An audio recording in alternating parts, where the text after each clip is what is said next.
Hey, welcome back to the Metroball Grid. My name is Andre. Thanks for tuning in. How's it going? It is a Thursday night.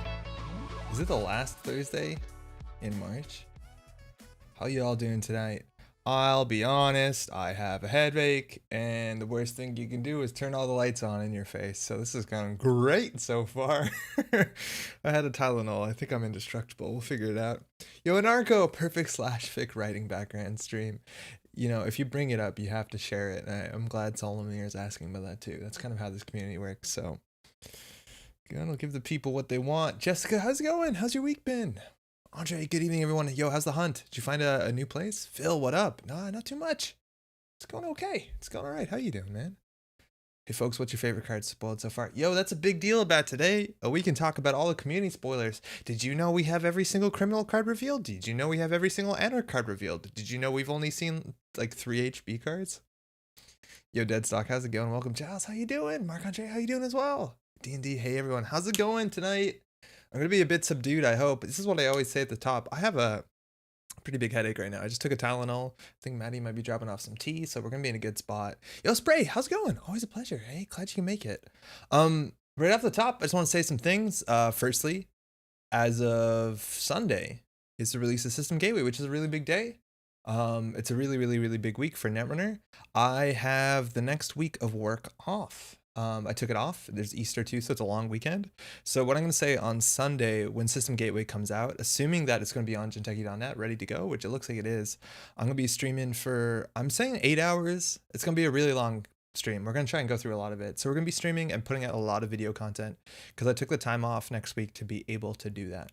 So really excited to be able to commit to that. So Sunday, we'll be here. We'll be streaming. So we'll get all that stuff out. And then it'll be video or streaming. We'll figure out what to do the week. I don't think I want to stream like every single day in the week because I think that might be annoying. There's a lot of other people streaming too. You got to go check them out. So we'll do video content and stuff like that. So it'll be fun. Yo, I can never make it here. Brad, glad you made it though. Welcome.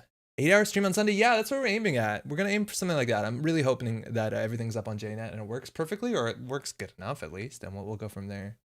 Jeez, Andre. Can't build HB decks and prep for the drop without any new Bioroids. We've seen no new HB ice, right? Like every day so far, we've been like, here's some new ice and HB. I don't know if they have ice in. We'll see. Yo, Jingless, good morning. Good morning to you as well.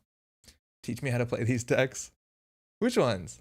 What's the plan for Sunday? Queuing up in JNet and jamming games with whomever? I think that's the idea.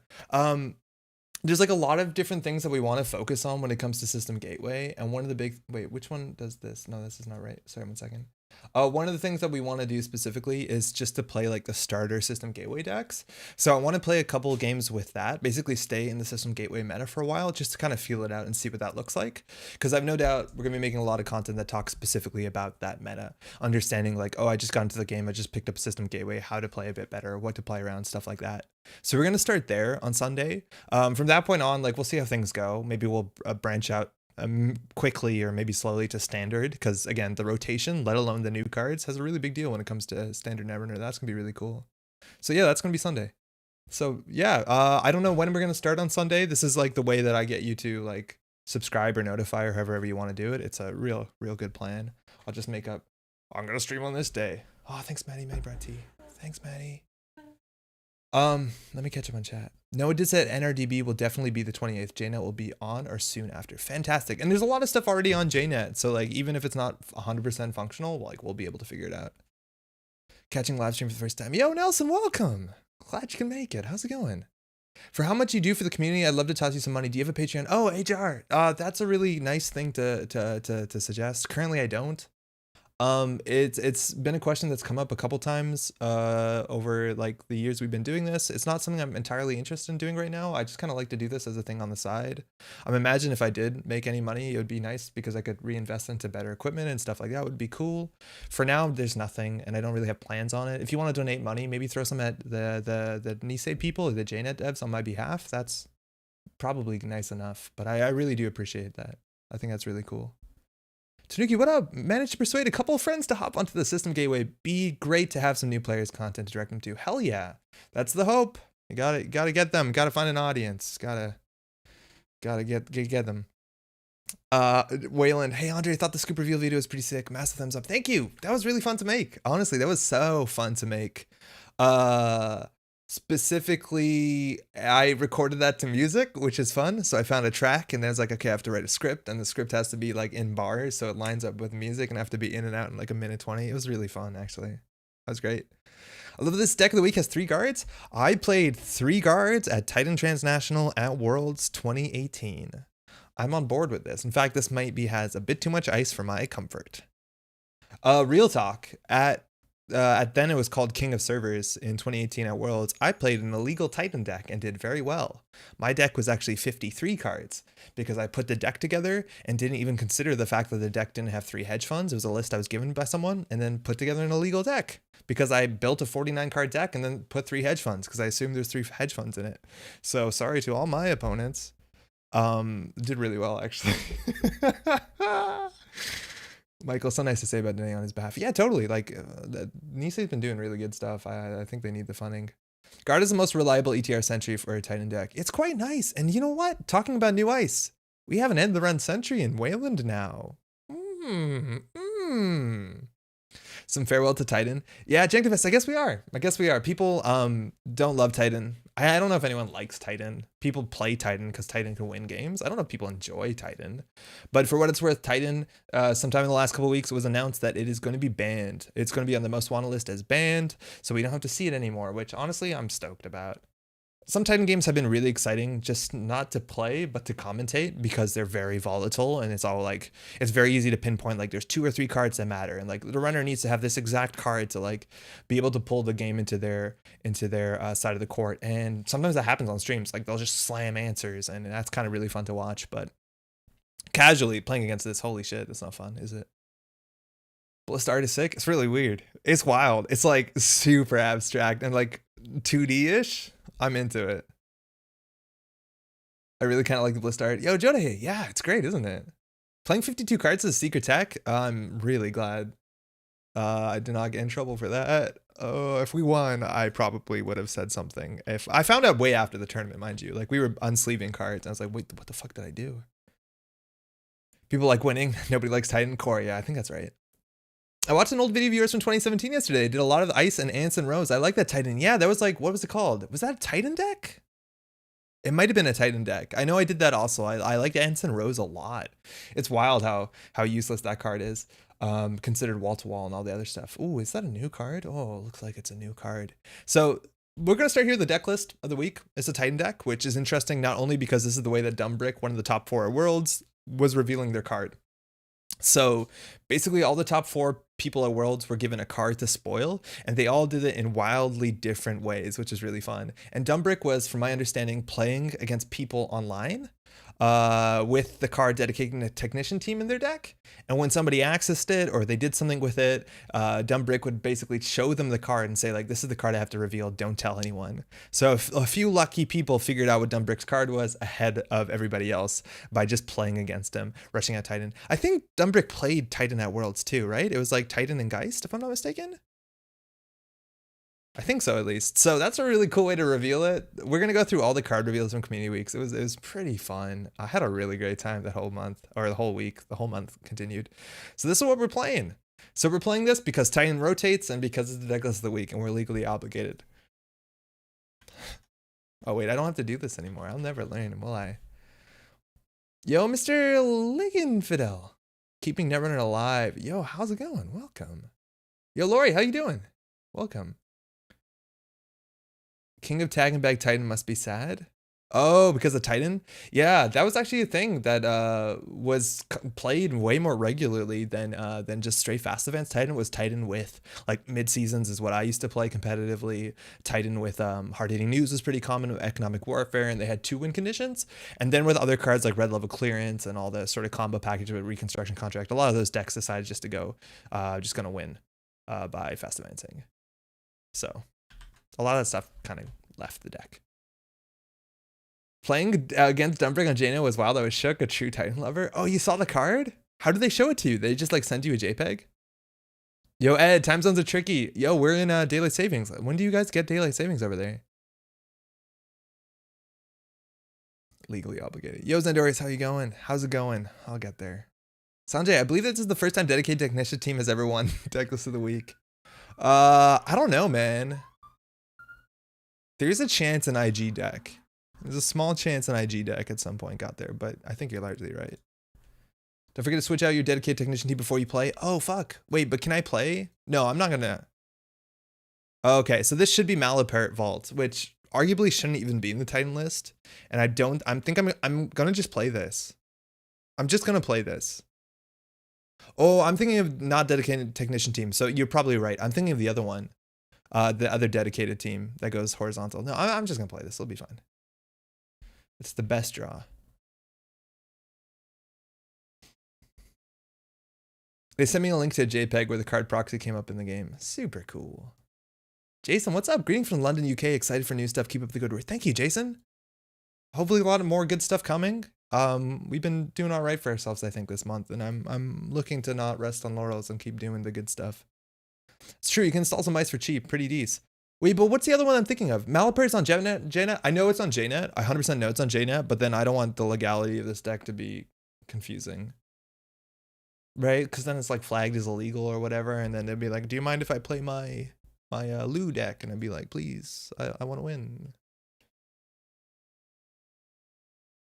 Sounds like a really rough matchup.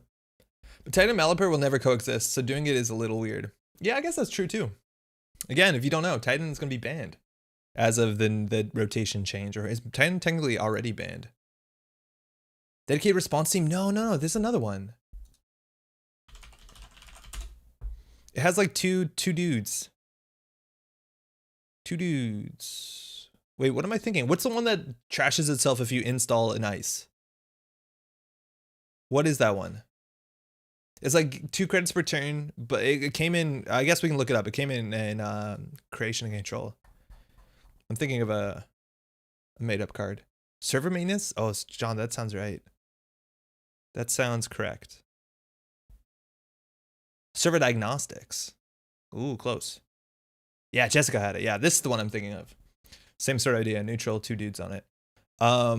This is what I was thinking of. That actually might have showed up in some industrial genomics decks at some point.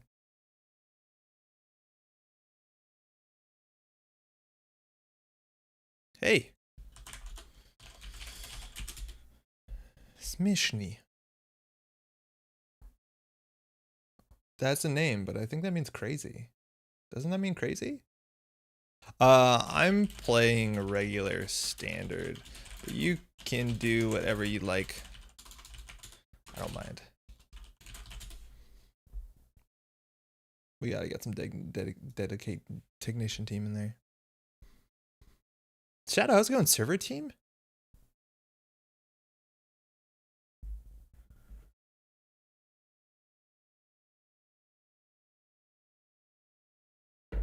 Okay. What if they're deciding now that they're like, oh, I can play, and then they, you know, they change their deck up. Oh, no, they just left. I don't want to mess. Okay, no worries. No big deal. Oh, spectators. I'm trying to build standard and startup decks. How's it been going? Smishny is funny in Polish. Like, Smishin in Slovenian means like, you know, wacky. Right? Like crazy, goofy, wacky, wild. Oh, Ayla. Oh, she'll have a clot or two under there, huh? This is the new Ayla, Bios Rahim, a simulant specialist. If you've been playing from the times of Terminal Directive, you'll know a bit about her. They changed a bit of the text on the front, they did. So there's no such thing as NVRAM. It just says the cards that you've put aside. And she gets to look at 6 before drawing your starting hand and put 4 of those aside. So there's a lot of ways you can do this. You can put away the important pieces you want to ensure you draw. You can also put away the cards that you specifically don't want to draw. Maybe you don't think you're going to take net damage. So you take your weird net damage card and you put it out there. There's like a lot of flexibility here, which is pretty neat. A new flex in proxying with Gandhi Plaza. Oh man. Gandhi Plaza is worse than the interns, isn't it? Ooh, look at this. What is this? Biotic Labor, new Atlas art? Come on. You spoil us. You spoil us. Okay. I love how the robots are wearing ties. Opening hand against Shaper. We have to worry about Conduit. Ooh. Thanks, you too. So they're playing with some old cards. That could be fun. Hopefully we go fast enough. Opening hand is not great. We have double biotic, which is a knight combo piece, and we could consider just bioting at Atlas, but I imagine we have like Audacity, Rococo, Hostile. There's a lot of things we could go for. This is not the worst. We have a lot of ice in our deck too. Yeah, this seems good. We have Dedication, Rococo, and Red level, so we can even get like a lot of advancements. I shouldn't move my face. A lot of advancements on the single Atlas. The JNet team has been on it. Oh my god, the JNet team has been on it. Check this shit out. Such a big deal. Sorry, 1 second. So I was chatting in green level clearance with some nice people. I think Deadstock as well, talking about like streaming and getting into the game and stuff like that. And one thing that was pointed out is like, it's hard for new players to watch streams or videos because they don't know the cards. And the thing is on JNet, if you hover over a card, it shows you the card in the top right corner. Fantastic, really important, right? But the problem is I don't do the best job at highlighting over all the cards because I'm playing the game. So JNet, I just poked Warwick, one of the JNet people, and said like, hey, is it possible to get it so that the cards stick when you mouse off of the cards? I asked him that. The next day it was in the thing. Anybody can use this. If you go to, settings, and you scroll down here to card preview, and you just keep zoomed cards on screen, this is so much better. Like now I can not click on anything and you can see what I'm doing. It's so good. It's so good. I'm a huge fan of this. Absolutely phenomenal. So much easier to watch this. So I can just like poke Isla and then commentate away. And oh man, JNet devs, what are you doing? So good. I don't want to use this as a combo piece. I don't think we do anything here besides, well, we need a draw to. Yeah, let's see what we draw first. If we draw into an agenda. Oh, not that agenda. We can get away with something.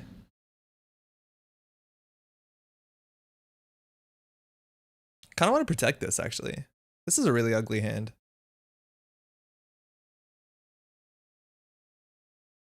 Yeah, it's not good. Oh, Keyhole, by the way. Is Keyhole working right now? Keyhole should be working if you're watching on Twitch. The plugin should be here too. What's that Twitch extension for Decklist? It's a nice feature. It's called Keyhole. My friend and metamate, Remy, just put it together as of like 2 weeks ago. It was the first time we got to use it. It should be on right now if you're watching on Twitch. You just hit the button on the side. It drops the whole deck out too. You can hover over cards for full art. You can click on the cards to go everywhere. Really good stuff there. Yeah, the deck plugin, Thanos, it should be there. Tell me if it's working or not, because last time when we showed it off, it wasn't working perfectly. Yeah, Macaroni, that's a great change, isn't it? Oh my god, it's so good. We can keep, do we keep CVS for later? Yeah, I think we definitely want to keep CVS. Oh, that's weird. I didn't know they did upgrades like that. I thought it was slightly different. I guess we jam a food. That's really awkward. We need to draw into an Atlas. Putting this out here, like, I don't think they'll trash it. We can also just put out a food or something. I'm going to put this out and assume they don't trash it because they're setting up and they're shaper. I don't know. Can you scroll the chat? Yeah, that's an important one. Yo, Kizzer, how's it going? Yo, your art's been showing up. It's been really, really good. Well done, huh? Ooh, Harpy Driver. Okay. So we want to set up now. And in theory, with this thing, we actually can score out a food from hand. Not that that's something we want to do, really. This looks a lot of times more like a wall-to-wall. So we can score out a food from hand, but it's kind of expensive. We have to end up using like 2 dedications, right? We do install, dedicate, dedicated. I'm just going to go ahead and put this out and score it before they can clod us on this one. But they're going to have a really big startup turn or setup turn here with their 3 clicks. I'm doing an art process stream where I'm going to show off how I did all the SG stream on Sunday. Yo, what time on Sunday? I'm gonna be streaming on Sunday too because of all the new stuff. But if you let me know when you are, I'll try and work around that to some extent. There's a lot of people streaming on Sunday, unfortunately. I hope we don't overlap. Yeah, me too. I really do. Yeah, you guys check out that. We're gonna be talking about all the Anarch cards. They let Kizra do like almost the whole Anarch suite and Gateway, and it fucking slaps. It's so good. It's so good. All right, double net chip. This looks like it could be Maven. There's not a lot of things that need a lot of MU besides, oh, they're gonna hit our CVS, which is a bummer. Barring,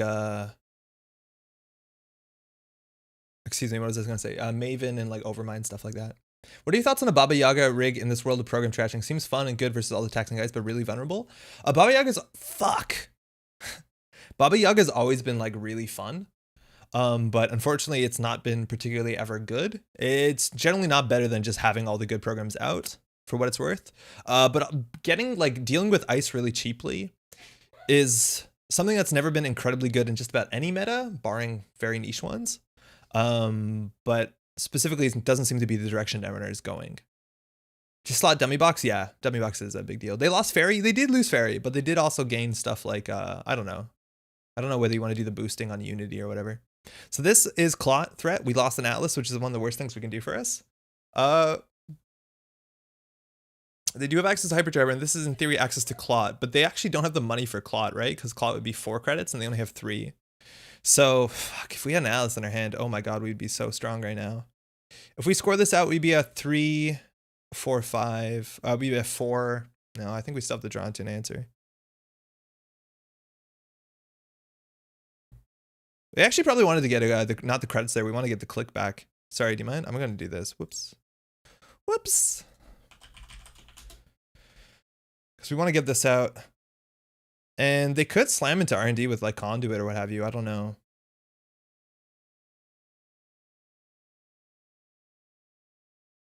We have a lot of cards in hand. We're going to have to discard something. I don't want to discard these. I think we actually end up discarding the Biotic, unfortunately. Discarding the Biotic feels really bad. Dedication is way more flexible than Biotic. Well, that's not true. Biotic is way more flexible. Dedication is way stronger. I'm assuming they have Clot. I'm going to throw out the Biotic. That feels rough. If we opened with an Atlas, we'd be way ahead here. All the System Gateway cards are out on Sunday, and the product itself is online for sale, so a lot of people are going to be doing stuff with it. Yeah, for sure. So sad to have your Data Raven art rotating on my decks. Yeah, that is a bummer. It really is. Baza, how's it going? Wouldn't Unity be kind of be a Nomba with Baba? Programs are hosted on uninstalled? No, hosted programs are considered installed, from my understanding. I think so, at least. Like, you have to install them, and then you host them when installing. No, I think they're installed. Yeah, I'm pretty sure they are. All right, so they have 2 credits here. They still don't threaten Clot. If they click to 4 now, they do. Funny enough, we could have just put an agenda on the table. So we draw a card first. Actually, drawing a card might have been wrong considering our hand, but we need to get to our Atlases anyways. We'll advance. Sure. Oh boy.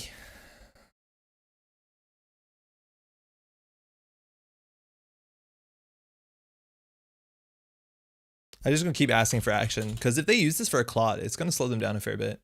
Yo, Limes, how's it going? Okay, wait, I might be mistaken. Limes, did you do the puzzle? Who did the puzzle? How about now? Because in theory, they actually have to respect this if it's a dedication. Playing 10 right until the end, huh? Yo, Pat, it's the deck list of the week. Yo, Limes, that puzzle took me an hour and a half. I don't know whether that's slow. I'm not ashamed to say it, but I did it. Thank you. Yeah, okay, they pulled out the new Clot. So this is fine here. So we could consider to advance it again. I think we're just going to ice it up and push them in this direction. Because again, they don't seem like they have access to breakers. They're going to be starting their turn with 4 credits, which is a fair bit. And we're going to have to end up purging through this Clot at some point, which puts a threat on the simul chip.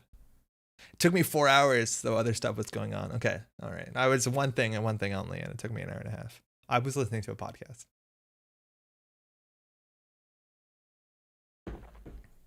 Sounds fast, to be honest, but maybe I'm just bad at puzzles. All right. Okay. Make me feel a bit better about myself. I appreciate that.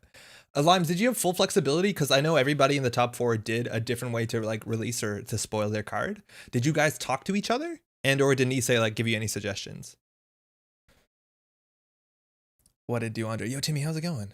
So dope to see all these Nisei cards, Chris. It is really cool to see all this nice art. And again, huge shout out to the JNet devs who have this new feature they added in one fucking night, where now I don't have to hover over everything. I can move my mouse anywhere and it'll just keep on the last card. So now I'll try and, you know, spend a lot of time poking at different things so you can see them.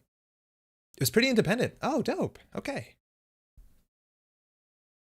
Okay, they're running here. They don't have access to any breakers. I don't think there's a big blowout here. It should be res. It's only 3 credits. We might as well res, right? They can't do anything about this.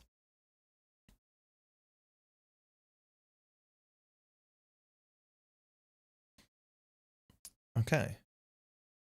How many CVSs do we have in the list? It's just a single shit. 1 second. I have broken everything. No, that's fine. Oh, we'll draw a card. We'll advance this. Pretend we have trigger light. Okay. All right. Yeah, leaving the card image up is amazing. So we could consider scoring this. We also need a purge. I think purging is really good. I think we'll score this. They have 3 bad pub, which is, you know, a wee bit. We do have money now, though. And then next turn we can consider purging.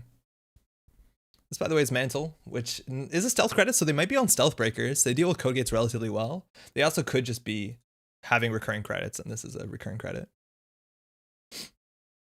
I don't know what they're doing yet. It's really hard to get a read on their list. We've seen like generic good shaper stuff. The MU is a bit suspicious. This means they could also drop a Stargate down at like instant notice, which is a bit scary. Oh, there's Ngolo. Oh, it's been a while since we've seen Ngolo. Okay, hold on. I need to move this. Ngolo is hosted, and now they can deal with 2 different things. I think we just take the time to purge here. I guess we draw a card and just throw out the worst card. That's not a bad card. This is the worst card. So we're going to purge. We're going to throw out some stuff. We have 2 Rokokos, so the dedications seem really good. So I'm actually going to throw out the hedge fund and the border control. Border control, for what it's worth, is really good against Ngolo, because they have to end up painting something, and then we end the run. They can't get through anything else. And there you go. There's the Stargate we talked about. So at least this is only once a turn. This isn't like Conduit or the old Keyhole. So the Alices are still in the deck. A cat, global food, a cat. Okay, so the damage is not too bad.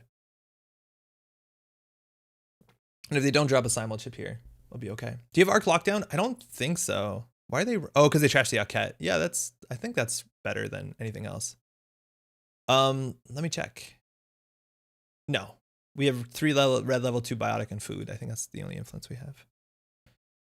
This is cool too, because it actually trashes more cards. So next turn they're going to see 3 fresh cards. If we wall to wall, it doesn't really change the math. Yeah, I guess we'll res this. If they steal the food from hand here, we're in a really bad spot, because now the top of R&D is locked and we don't have an Atlas. So we're gonna use the wall to wall to try and draw into an Atlas and score it out here. This actually probably wasn't worth resing, because I think they break it for 1 credit. It's not the worst. They could consider just letting 1 Subroutine fire.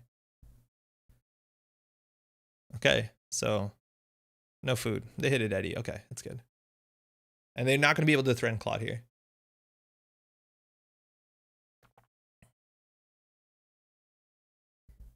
What does this say? On an ice? Yeah, okay, that's a bummer. All right. What are the scored agendas? I don't recognize the art. These are Atlases and Hostiles. Well, we're going to do what we're going to do. Which one's more safe? I think this one seems a bit more safe. So new remote. Again, imagine we had an Atlas. Imagine. Move all those tokens over here and score it. So we're technically on game point. If we had the Biotic in hand, we'd be feeling really good. Otherwise, now we're dependent on this reconstruction contract. They can go see 3 new cards. And that's the big issue here, though, is that they can lock us. We're going to actually have to draw pretty aggressively. We have a red level clearance in our deck, which can somewhat break R&D lock.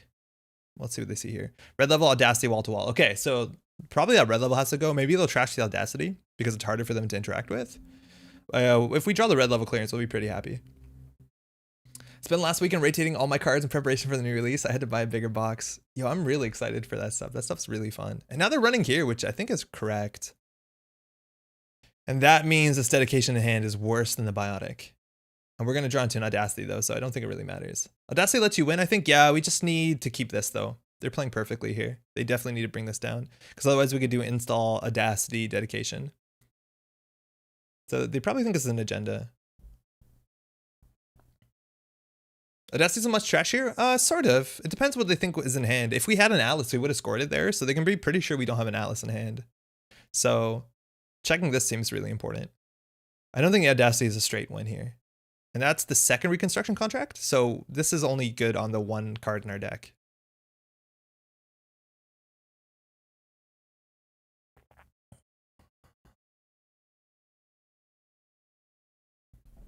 Okay. So we're going to draw up. Their play is definitely optimized. It seems really good. I think they're doing everything right. Okay, so this is going to be really good for us. This actually baits a run, which is nice. So we'll put something in R&D. At least they can only Stargate through this once. That doesn't really change anything, does it? No, that changes nothing. but at least it sets us up to get to another piece of ice. And then we'll put something in a remote server. I guess actually it's better to put the wall to wall.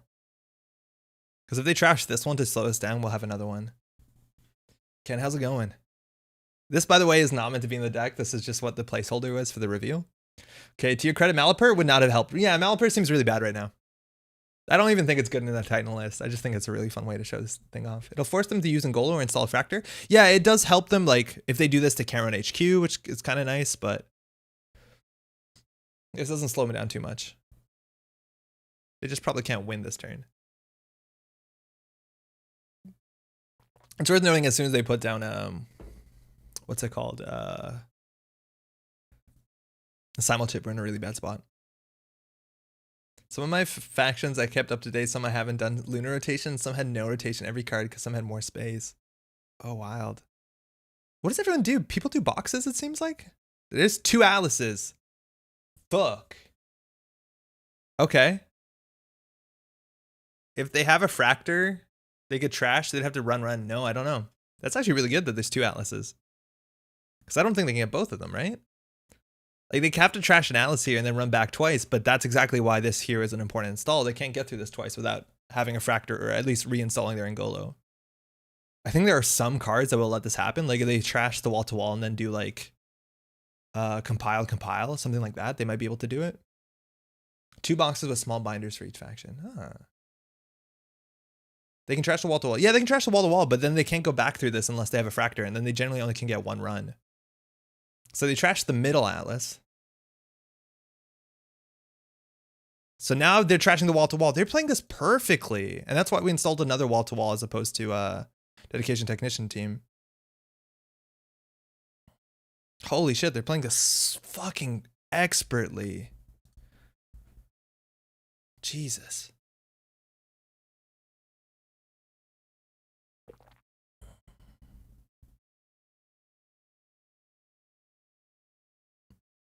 Wait, this is the fire all?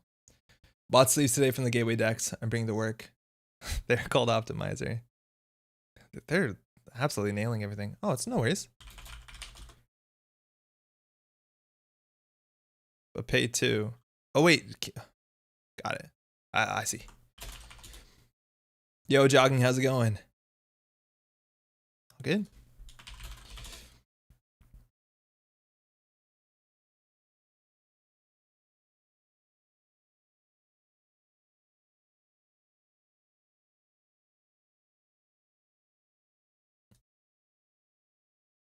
And they're in. So they're going to trash this wall-to-wall.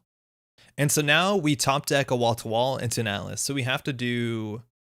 We don't have red level clearance in hand. So like we don't really have plays here. These are useless. We actually could end up triple advancing Aket, but the money doesn't really matter that much when they have 3 bad pub. So we have to draw and then keep it in HQ. So I think we have to do draw, and hope for ice. Can we already order the Gateway decks? No, VK, they should be on sale on Sunday or the day after. How's it going, by the way? We have to do draw for sure. We're just hoping not to draw another agenda. Okay, that's good. That forks them at least. Because again, border control is still pretty difficult. They need a Fractor or they can only go through this once. This is a barrier, honestly. That actually would have been the right place. If we put our fucking recon behind the Akat, we would have been fine. We put that in this server for some reason. We should have definitely put it behind the barrier. That's on us. We want to get rid of the trashables, so if they do end up trashing run back, they don't get something else. Keep Allison in HQ and believe in the harder cards. Yeah, 100%. 100%. Because they really need a legwork here or something. And even then, we could technically snipe it with border control, but they need a Fractor bad. We misplayed, though. We definitely should have installed the thing we wanted to protect behind the barrier. Oh, they got 1 run here. Oh, that's not going to do it. Oh, this seems like a misplay from them. They played this perfectly. This is not a perfect play, though. Good game.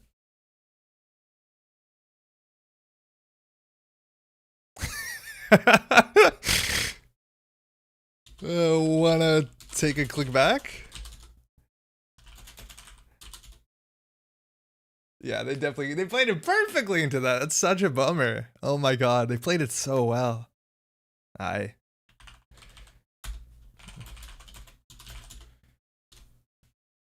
haven't played D&D forever because scheduling is hard. They trashed all the right stuff. They ran exactly where they needed to. Hey, thanks, you too.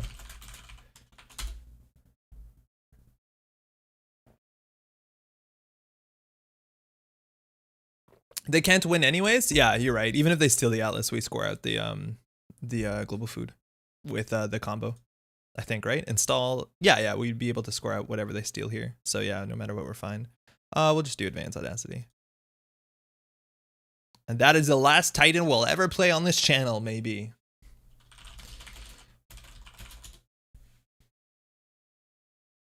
I thought schedules are the bane of D&D. Oh, I imagine.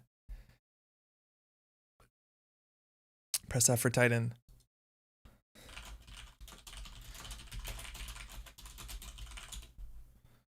Woo. Oh, it's so hard. All right, we beat Simul Chip. We beat the Order of the Draw. We didn't draw an Atlas until the last turn. That's how Titan goes, isn't it? Hey. Thanks for the game. Game. Take care, eh? All right. That's it. We don't have to do Titan anymore. We don't have to. It's over.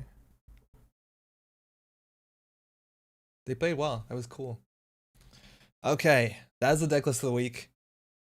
Our ability didn't matter that game? No, it really didn't. 17 influence did though, but our ability never fired in a meaningful way. We don't have Mark Yale or anything in there that matters. But again, the threat is there. They play differently because of what we are. Sometimes Titan just wins you games. Okay, so we're gonna go to the news section. This is gonna be probably a large section of this stream, and then we're gonna talk about all the new cards because there's been so much news, and we didn't talk about the news last week because we were talking about our own news, which was good. So we're gonna be doing a bunch of that. Welcome if you're just tuning in. Again, huge shout out to the JNet devs that added that button so you can just see the cards when you're not hovering over them. I think that's amazing. 10 out of 10. What I have to learn now is to set that up in a good way where I keep poking at like cards that people might not know. It mattered they had to pay against the potential Mark Yale draw game. Mark Yale off the top into public trail. No more Titan societies evolved past the need for Titan. It should have stayed. I think it definitely shouldn't have stayed. I think it has a huge limitation on what they can print in the game. I think that's exactly what they said specifically. Need red decks as balancing force. Yeah, but there's a level. Okay. Let's talk about some news. There's been a lot of news. We're getting to the release again on Sunday is when System Gateway comes out. I said this at the top of the stream. I'll say it again now. I'm planning to stream for a pretty long period of time on Sunday to get a really good stream in, hoping that everything's working on JNet. So that's gonna be fun. I also have the following week, that week off of work. So that means I'm gonna have more time to do some streaming, some more time to do some videos and get to know all this sort of stuff. So that's really exciting. I'll definitely be streaming on Thursday, probably streaming on Tuesday, maybe seeing how things go, and then recording videos throughout the week, which will be really fun to be like a full-time content creator for a week. It's gonna be nice, actually. I'm really excited. So anyways, that stuff starts as a Sunday. I'm really stoked. Again, everything's been looking so great. So we'll check it out. I sent you a little promo graphic of my art stream so you know when I'm streaming. Ooh, where'd you send that? I'll try and find that. Okay, I think I saw it. Okay, cool. I'll definitely be able, I can't pull it on now, which is the issue, but I'll definitely show it on Sunday or whatever, whenever we can. Will there be fancy graphics in the videos? Not as fancy, probably, because there's a lot of stuff to go over, and if I spend time doing like that sort of production, it's gonna take a lot of time. So probably somewhere in the middle. Your work with that's really good. I appreciate jogging. It just does. I'm glad you appreciate it. It does take a fair bit of time though.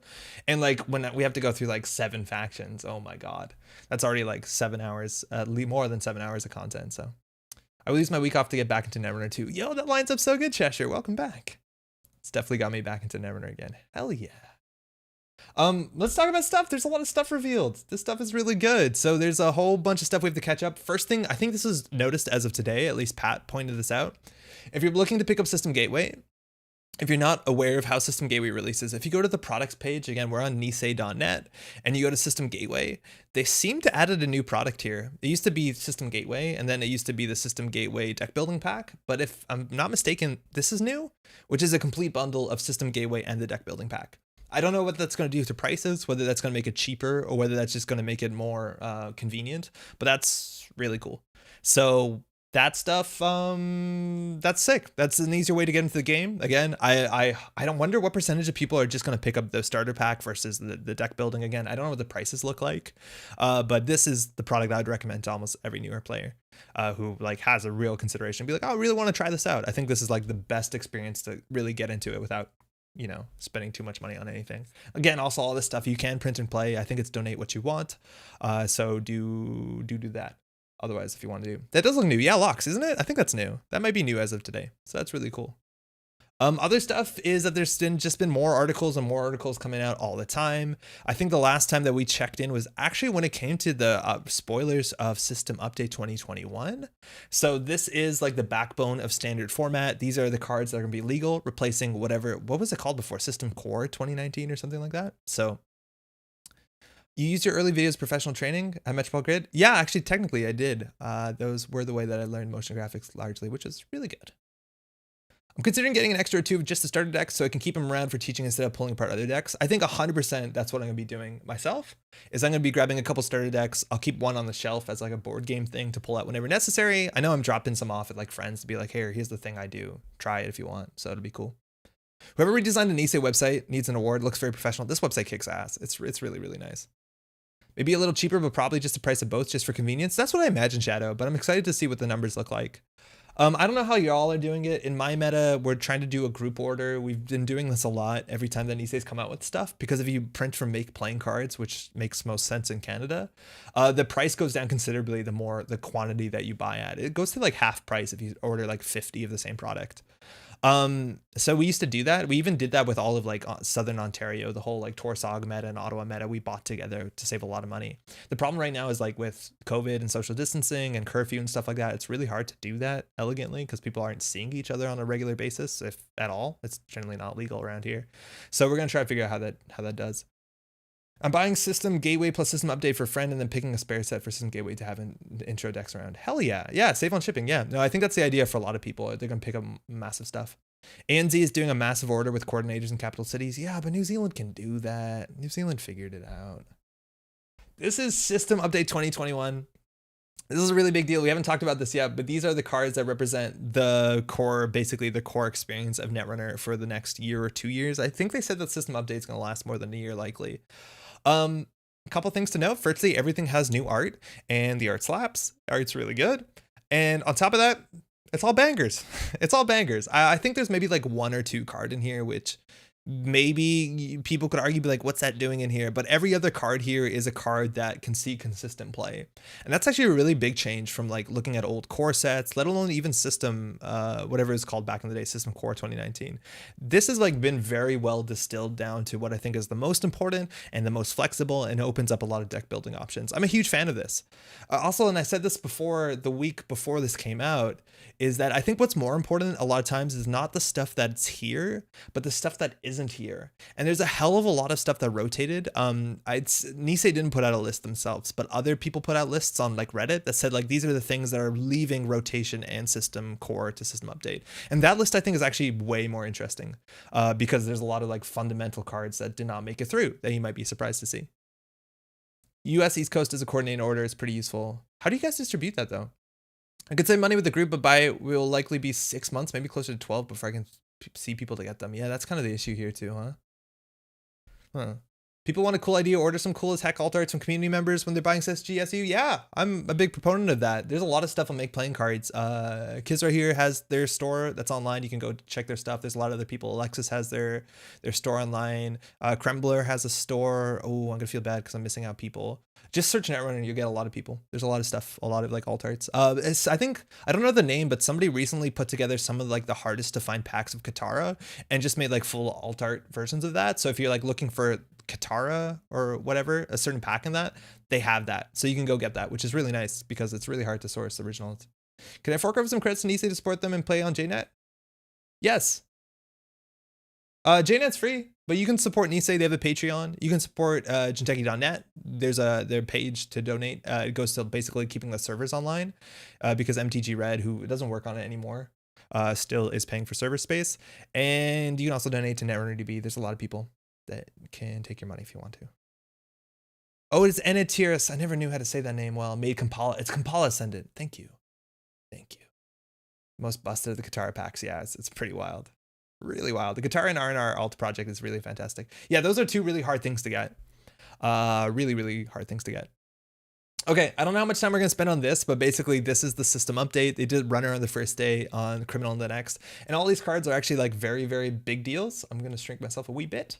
We have Quetzal and Reina sticking around. Reina has never been too popular, but she represents an archetype, and I don't know, the lore is fine. En Passant is one of those like interesting cards, but again, with like, it works really well with Reina. I think it takes the place of Run Amok that used to be in these sort of lists. These lists are also very lean. There's not a lot of cards in them. I think every faction gets like, what, 10 cards maybe? Clot, we just saw that. It's really important that there's ways to interact with fast events, and this is a pretty nuanced, interesting way. Retrieval Run, it's kind of a quintessentially cool card. Imp is such a big deal. Holy shit, Imp is a big deal. Mimic sticking around too, which means that the fixed strength breaker set is going to be okay for criminals, or sorry, for anarchs, which is pretty fun. Ice Carver is also a big deal. We'll talk about that fixed strength thing in a second. We got new art on liberated accounts. Scrubber is still there, and Xanadu works well. So all this stuff has seen consistent play, barring maybe En Passant, but I think En Passant is a pretty solid card. So all this stuff is really great. On the criminal side, fuck off, Gabe. We got Ken and Steve. That was needlessly rude. I'm really excited to play Steve, especially for that Gmod trait. Maybe we just got DJ Fenris him in at some point. Creepfair, Emergency Shutdown, and Forged are back. So all the ways to like interact res, derez, ice, and criminal is all in here, which is fantastic. And Gabe is still here with Inside Job, such an important card. Spearfishing is now gone, which I'm totally fine with. We got Legwork, really important, networking, interesting card. Generally a meta card has shown up in tournament decks. And we got Abigail Femme as a killer and a sentry. And it's really interesting because this also goes over into System Gateway. Not every faction in faction has every breaker anymore, right? Like System Gateway gives 2 breakers to each faction, which is cool. I'm into that. There's like, it's kind of that bummer thing where it's like, oh, I guess we have Aurora in Criminal, but nobody should play Aurora. Like if you're playing Aurora, you're effing up. So why does that have to take up a card slot? So I'm pretty in on that. And we have Sneak Door, which is classic and works really well with specifically like Steve. And then we have Sec Testing, which for what it's worth, I tried this on the last stream and I probably cut it. I don't think we need it, but it's good against asset spam. So that's good enough. Reina likes the Tread Lightly card. I'm excited to play some Reina. Yeah, 1 influence, huh? 1 influence. Yo, Warwick, how's it going? Trash Panda Retrieval Run's the best. This card's really important for the big max deck, so I'm happy it's there. Gotta DJ Steve when you're playing as Lou for the totally canonical flavor. Yo, all the Wilders are gonna hang out together. I guess Steve isn't exactly a Wilder, but in due time. So happy about Forged. Oh man, I'm just so happy specifically to play the Forged activation with the art from the updated core set, because it's one of my favorite arts in the whole game. The way that the console curves into the frame of the card, beautiful. Isn't Slipstream still in rotation? Maybe? Slipstream is awful though. Slipstream is like, wow, way worse than Inside Job, let alone even always have a backup plan. Why sec testing when we have red team? Well, yeah, that's kind of the idea. The thing is like red team gets an access, sec testing is really cheap. I think there's reasons for both, and I actually put both in the same decks that I was playing, and I think I'd end up cutting the sec testing. I think you're right though, red team kind of does that a bit better. Just Patreon Nisei, tiny amount, but gotta start somewhere. Yo, they appreciate that. Any amount is amazing amount. Thanks, Nelson. I have no doubt they appreciate it. Sec testing works with run events? They do. Yeah, they do. And they do combo together. Shaper, we still have Kit and Isla, who I'm not too excited about Isla, but I guess, you know, it's fun enough to set up. We got Diesel and Test Run. Test Run's really interesting as a card. Again, not that popular at some point it was. Now we don't have, I guess we have to rejig with Test Run if you want to pull breakers out from your deck. You have Maker's Eye, Atman, fun art. I think Atman's a really cool card. And then you got some like really interesting cards here because in terms of like flat breakers, Shaper and System Update only has 1. They only have Gordian Blade. And then they have to do Shaper stuff like Atman or Chameleon. Chameleon and Egret, I think, are very interesting inclusions here. And I think they do kind of emphasize the sort of install-based, program-based, intricate, unique solutions to things. I'm excited for Egret too because I do like Persephone. Prisha shows up, and that's technically an asset spam card for Shaper. Just the way that Anarchs have Scrubber, and I guess criminals have sec testing. This is good on remotes. This is something. This is a really strange card. I'm interested to see that they actually explain how to do how recurring credits work. And also, this is only for assets, which is bizarre. We also have Aesop's Pawn Shop and Proco. And I think a lot of people are really excited to see Shapers move away from Proco. And I think they might be able to get away with it in a System Gateway with the new System Gateway cards. This also looks like it's definitely modeled after a real person. And I want to know who these people are because they're probably real people. And Neutral, No nonsense here. Dirty laundry, fantastic. Prepaid voice pad. We've been seeing that. People have been playing with it. It feels okay. I kind of like it. I played some cool prepaid voice pad decks lately. I don't think it's too broken or splashy, or so whatever. And Earthrise Hotel is a hell of a card. So many breakers that work well with Data Sucker. Yeah, that's the whole Anarch thing right now, and we're going to see more of it in System Gateway, which is fantastic. After Ash's Lee's startup, Test Run is the only Shaper tutor recursion. Really? Oh, there's going to be more soon. There must be.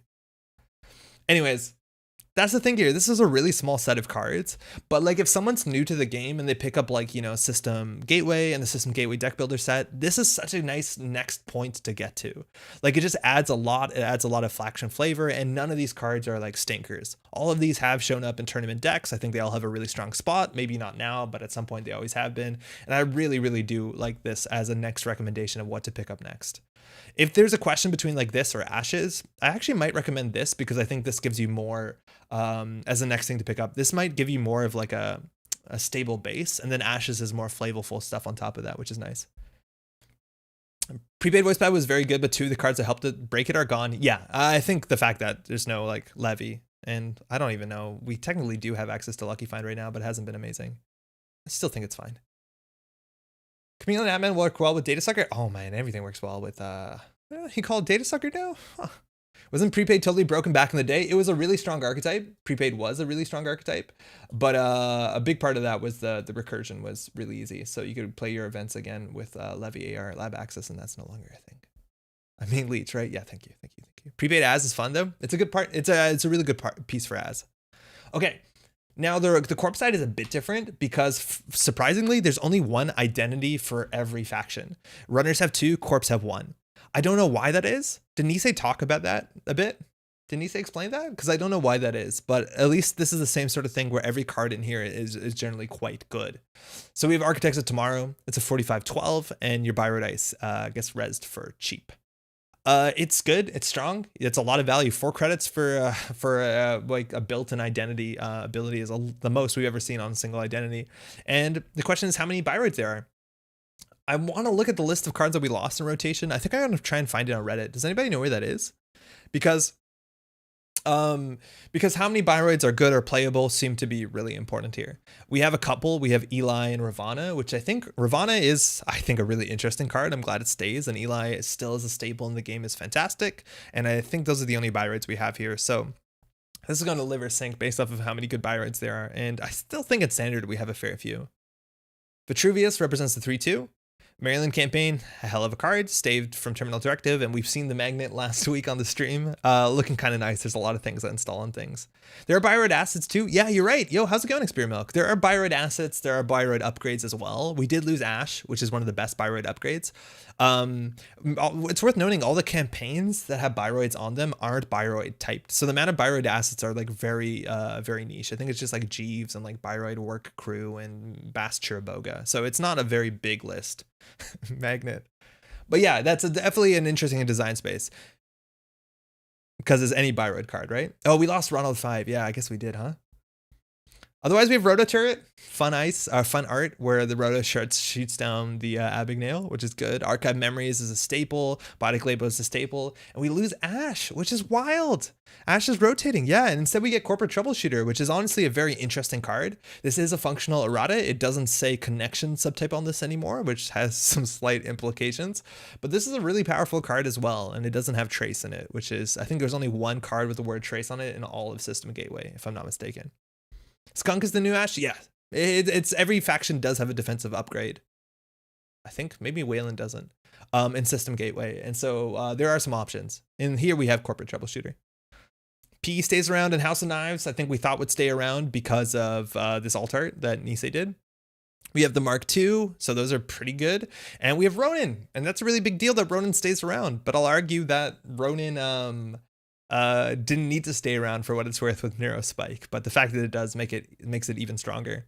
Snare is still here, which is fantastic, but we don't have anymore. We don't have Project Junebug, which this was announced before they showed the new Jinteki Project Junebug. So Junebug is still there, but it's worth noting that Junebug doesn't exist. We have something different to Junebug, but sort of similar. But Snare and Ronin, really important to know those still exist. We do have Lotus Field, which I don't know how much that matters. I don't know how much it matters. This one's weird to me. Because I don't think there's anything that really cares to lower the strength of this. Whatever. Yo, Philip, is that it? I think it's a list of what rotate and state. Ooh, thank you. Let me just open this tentatively just to check what it is. Don't do an internet crime, Andre. Oh, yeah, this looks right. Thank you. Appreciate it. We'll get to that. Anyways, I don't know why this is here. Buzzsaw? Yeah, I guess we can always boost Buzzsaw, right? Like, does it matter that much? Yeah, this was anti-parasite. This was a really strong card. It wasn't even anti-parasite, it was anti-Yogg. And there's no Yogg. Leech as well? Yeah, no, I think that's the idea, but like, it's no longer like Yogg. Because the problem with Yogg is that Yogg couldn't boost his strength. And now it's just kind of harder, because you can still boost your pseudo Yogg. It's just expensive.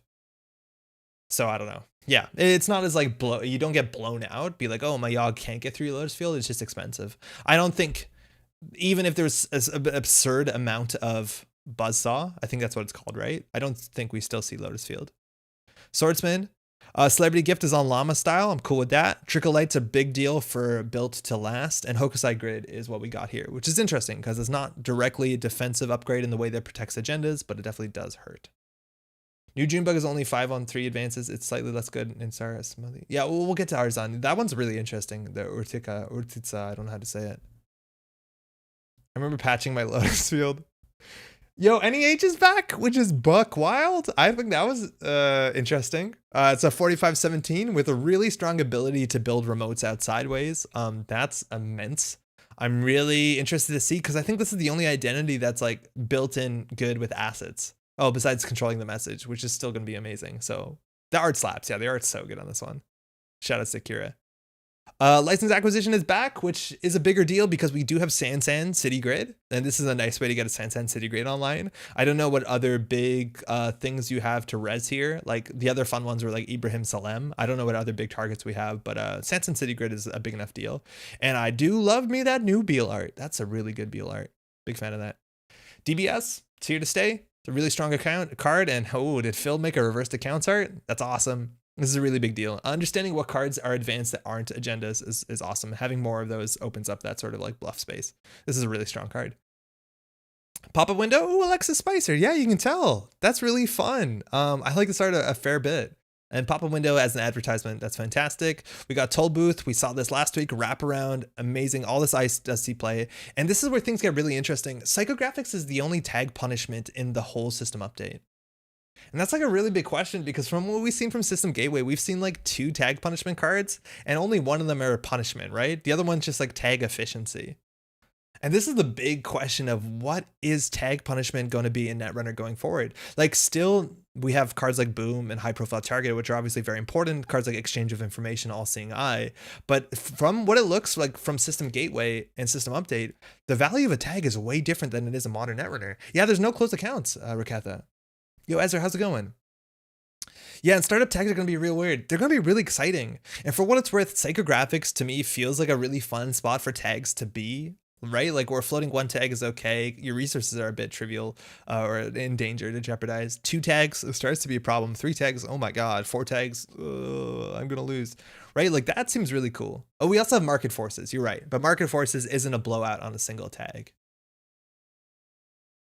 The card is a classic all the way to ONR. Yeah, it is. But I think the Nisei folk really want to change what the value of a single tag is. And having it to be like something like C-Source into closed accounts is disgusting. It's also worth noting we don't have C-Source anymore. C-Source also rotates. We do have Public Trail, which is not a trace and also has an upper and lower limit about how much damage it can do. But it's really, really interesting. I still rationally hate Psychographics. I'm a big fan. I like this art too. We have now 3 different Psychographics, all with like real good arts on them. And that's what I like too. Like, this is a Magic the Gathering thing, but the idea is that you can choose which copy of a card art that you like the best to express yourself, just like they do in Magic with like, I don't know, most cards, but like lands. I think that's great. I think that's really cool. And that's why I'm definitely going to pick up a system update, even though I have all these cards. There's no hard-hitting news. Oh, there is. It's hard to get tags of people in startup. Oh, in startup. Yes, in startup there isn't. Yes, there's not. That's true. Mid-season Psycho Beal was my kind of thing. That was mid-season Psycho Atlas was my thing. That was my 100% thing. And then finally we have Sansan, which has been in salvage memories for a while now, and this seems like a very powerful card. Every faction now has one more 3/2 than you thought they would have. This is going to be a very powerful card. The coast is open for business. And then Weyland is really interesting because they get all the agendas. Weyland gets building a better world, which is a bit of a disappointment, I guess. This is not a particularly fun identity, I don't think. But we get Oaktown, Atlas, and Hostile, which are some really good agendas. It's wild that they get 3 agendas. I wonder how bad their agenda suite used to be. It used to be really bad. We also have Corporate Town, which is fun. It's a strong card, and we're going to see a bit more trashing resources when it comes to Weyland. This is also a really big card for Jemison that is saved. Was this going to rotate? Corporate Town? Yeah, Corporate Town is going to rotate, right? Archer, Hordem, Ice Wall, no nonsense, a good sentry, a good code gate of an okay barrier. And Punitive is the only trace. And then we have Crisium Grid that shows them like ripping apart a ship in the background. This is really important too. Weyland agendas bad. What about the healing deposits? The Weyland agendas at the beginning of the game were terrible, right? Like you had aggressive negotiation. I don't even remember the other ones.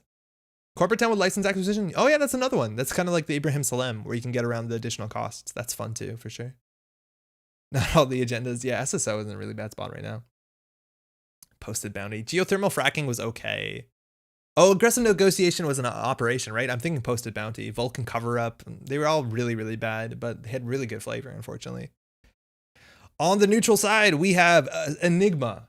We went from a world of hunters and what's it called?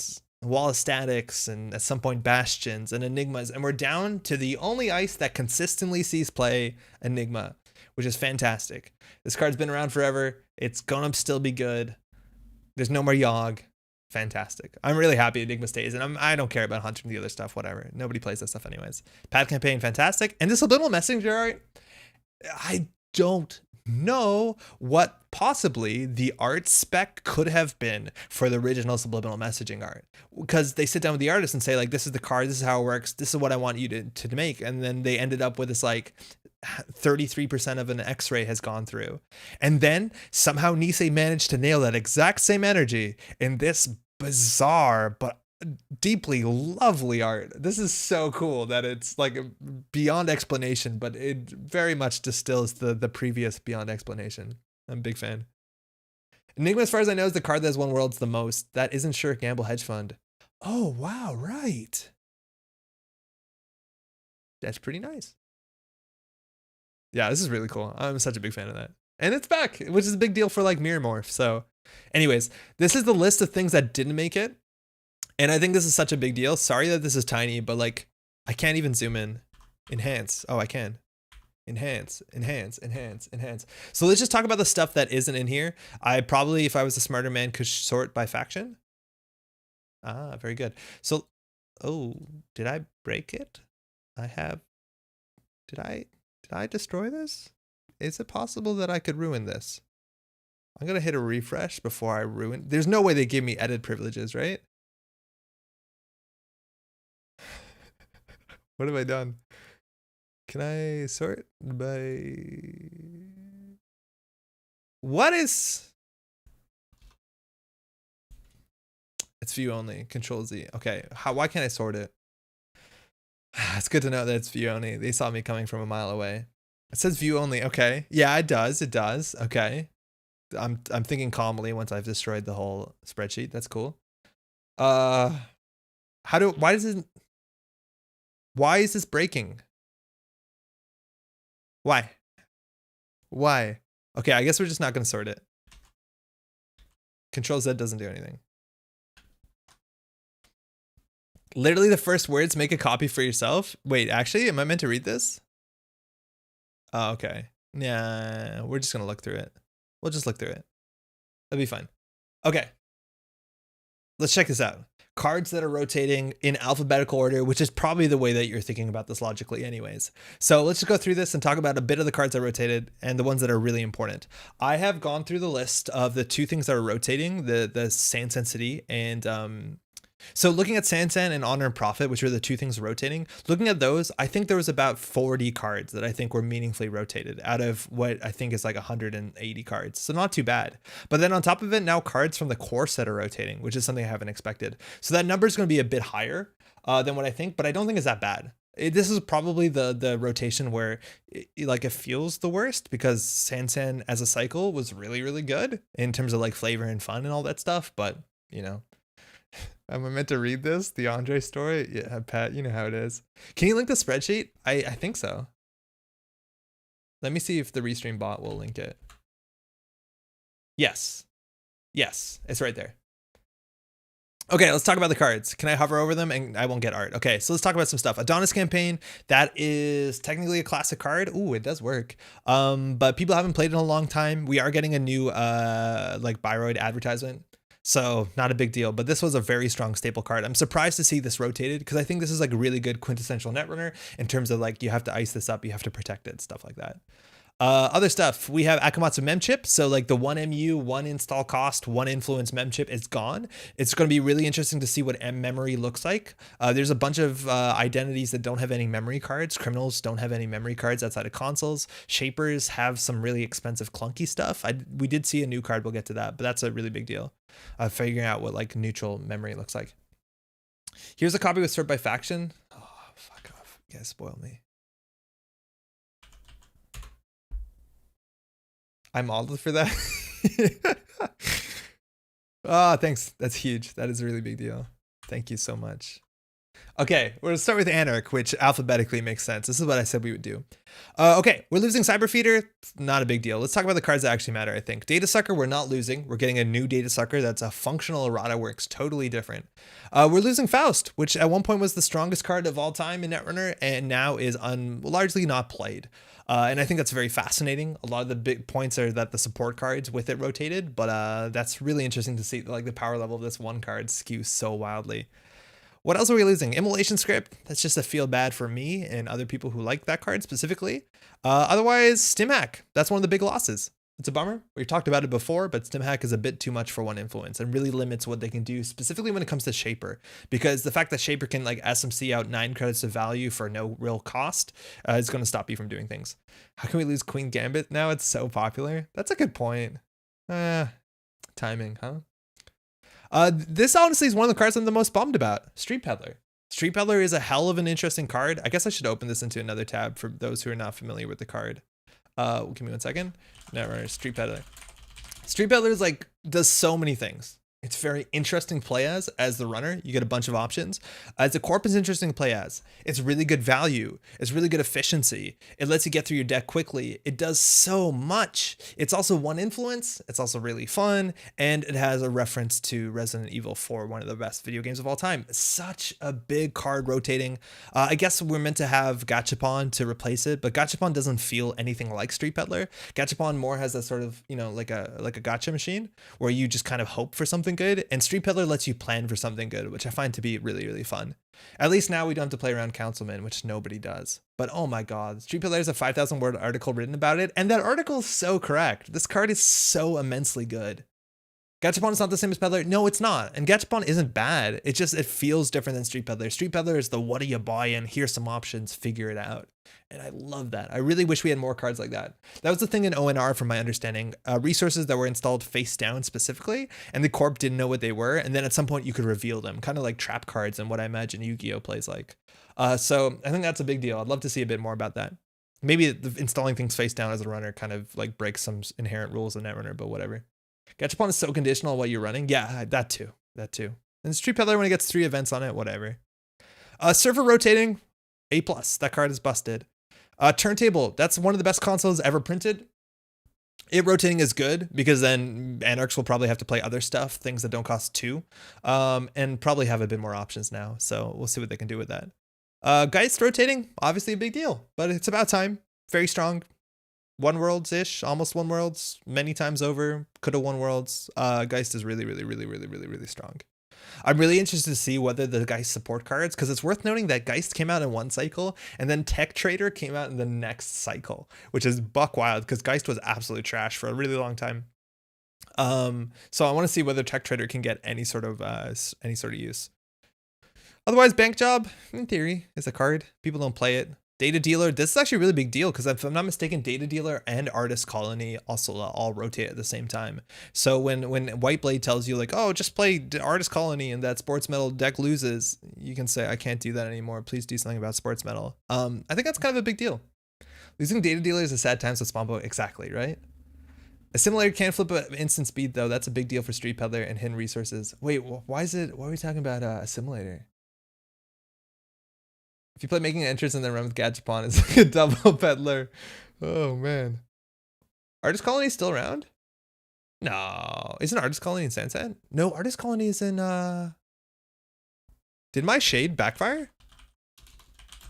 Oh wow. Okay, no, you're good. You're good. Just play Artist Colony, guys. It's 3 influence. No, Crim should be slotting Colony. I don't know about that. I didn't realize. I thought that was a Sansan. It was a colorful card, so I assumed it was in Sansan. Might be. Okay. All right. Let's keep going. Drive-By is one of the most suggested cards for me to add to my decks when we're deck building live, and I never do. For many reasons. I think the biggest reason is Falsified Credentials is just much better in most circumstances, interestingly enough. But it's a really fun card, and I've seen tournaments won by this card, so I have a soft spot for it. Drug Dealer is a better card than the amount of play it sees, but maybe you just don't need the card draw. And Fisk is a bummer because Fisk specifically holds up an entire archetype that is really interesting and fun, and is a lot of people don't like it. Milling is not the most fun for everybody, but the fact that if we lose Fisk, that whole thing that they really tried to push doesn't work anymore, which is a bummer. Oh, that's worth noting. Easy Mark is gone, and Easy Mark doesn't see play, but as of Sunday, the intro of this stream is going to make no sense to newer players, and we need to change it, which there's good plans already to change it, but that kind of forces that upon me, I guess. What else we got? Hostage. That's fine. This card actually did see play. You see a lot of players like hostaging out like Caddy Jones and stuff like that, and that's generally really bad on tempo. A lot of times you'd rather just have more draw cards or cards that accelerate you get to there. There's very few cases where I think hostaging out a single connection from your deck is worth a slot, barring maybe like a single Beth or Tech Traders, maybe in Geist. We're losing HQ interface, sort of. Leela, that's a big deal. It's a bummer to see Ian go and Laramie go. Otherwise, I don't know what else here is good and criminal. Special Order, but no, that's fine. We got a better Special Order coming up, and that's largely it. That's it. Okay. I always yell "fuck off" as I play Drive-By. Gang Sign, no. Yeah, Gang Sign's a really fun card, but it's been banned for a really long time, so it's rotated in our heads already. We lose Ash. And this is wild. Ash is a really strong defensive upgrade. Ash is also one of the best ways to use money in a deck to capitalize on a win condition outside of things like punitive, right? Like it's one of the few cards in the game that can translate straight cash into scoring something into a remote server. Now, it's not always going to work that way, and we do still have Corporate Troubleshooter, which in some ways is more interesting because then the ice matters a bit more and the ice can connect, which can be a lot more fun. But it's worth noting that losing Ash is a pretty big deal. Losing Eggsec, yeah, this card is probably, I don't know, I feel like the traps in the core set. No, actually probably the tag one is the least used, but yeah, I guess that's a bummer. Losing a Cybernex Court, that's actually a really big deal. This is a staple card in some of the best deck lists in ever. The idea that you play like Asa and then you draw a billion with what's it called, with fully optimization, fully, oh, I don't know how to say that name anymore, fully operational. And that's a really big deal because it's really hard to play Violet level clearance and fully operational without the hand size boost. So we'll see if that, like, there's ways to boost your hand size. Maybe you just play the new HB. I like Ghost Branch. Ghost Branch is fun. Andre, how could you forget the best Crim card, Unregistered SMW? It's like so hard to stop and talk about all the cool cards that are rotating. Unregistered SMW slaps for being both the only weapon subtype in the game, but also just being a fucking gun, which in terms of like the criminal identity, I think is so underexplored. And I'd love to see more about that. I really would love to see more about the criminal stuff. Same with like Trim Off Contact, which is like mildly criminal, but doesn't see play. And Theophilus Bagbiter, mind you, is just a really fun. But I play gun. But does still live well in Ocarina, which is good to see.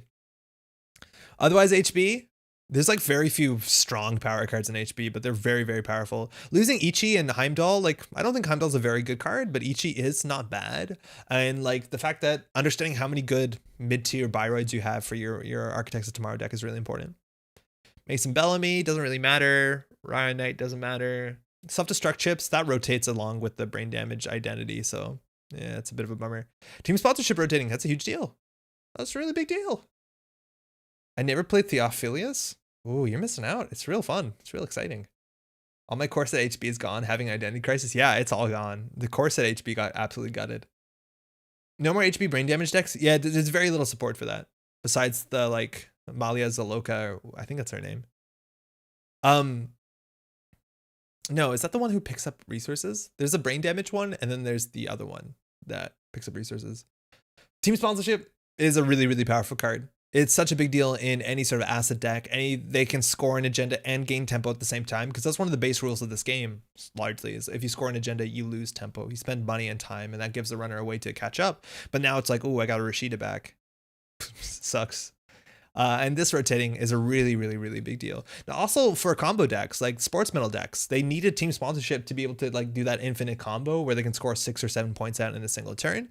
It might still be possible. I've never been one of those like strong combo engineers, but this is such a big piece in those decks, so they couldn't just like infinitely recur. I guess they have Sansan now, so maybe they don't need infinitely recur calibration testings, but there's a lot of stuff they could do back then. Oh, Quinda. It's Quindo Kalu, right? Oh, thank you. Malia Zaloka is the resource one, yeah. I had a fun Cybernetics Glacier deck back in the day, that Valley Grid self-destruct chips. I remember your Valley Grid deck, Pat. I love seeing all the cards on this list I've literally never seen played. There's a fair bit. There really is a fair bit.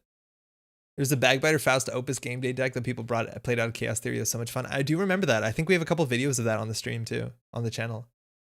I'm glad it's harder to recur Amani Sanai. Artem, is that the one you're worried about recurring? That they keep bringing Amani back? Amani is really annoying. We also lose Victor 1.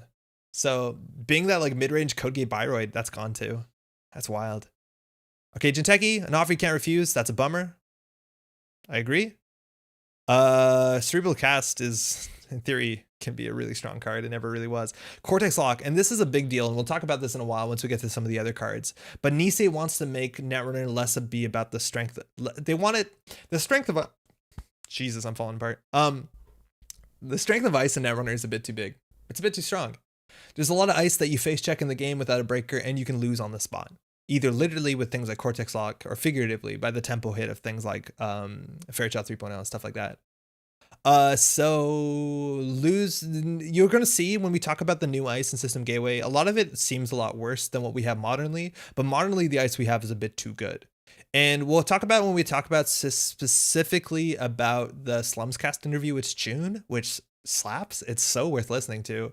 That's a big thing in the future, that they want to rein back the power of ice, because the Netrunner never really wanted to be a game about, or at least they don't want it to be a game about just like, I have good ice, I'm going to score ice, score agendas behind ice.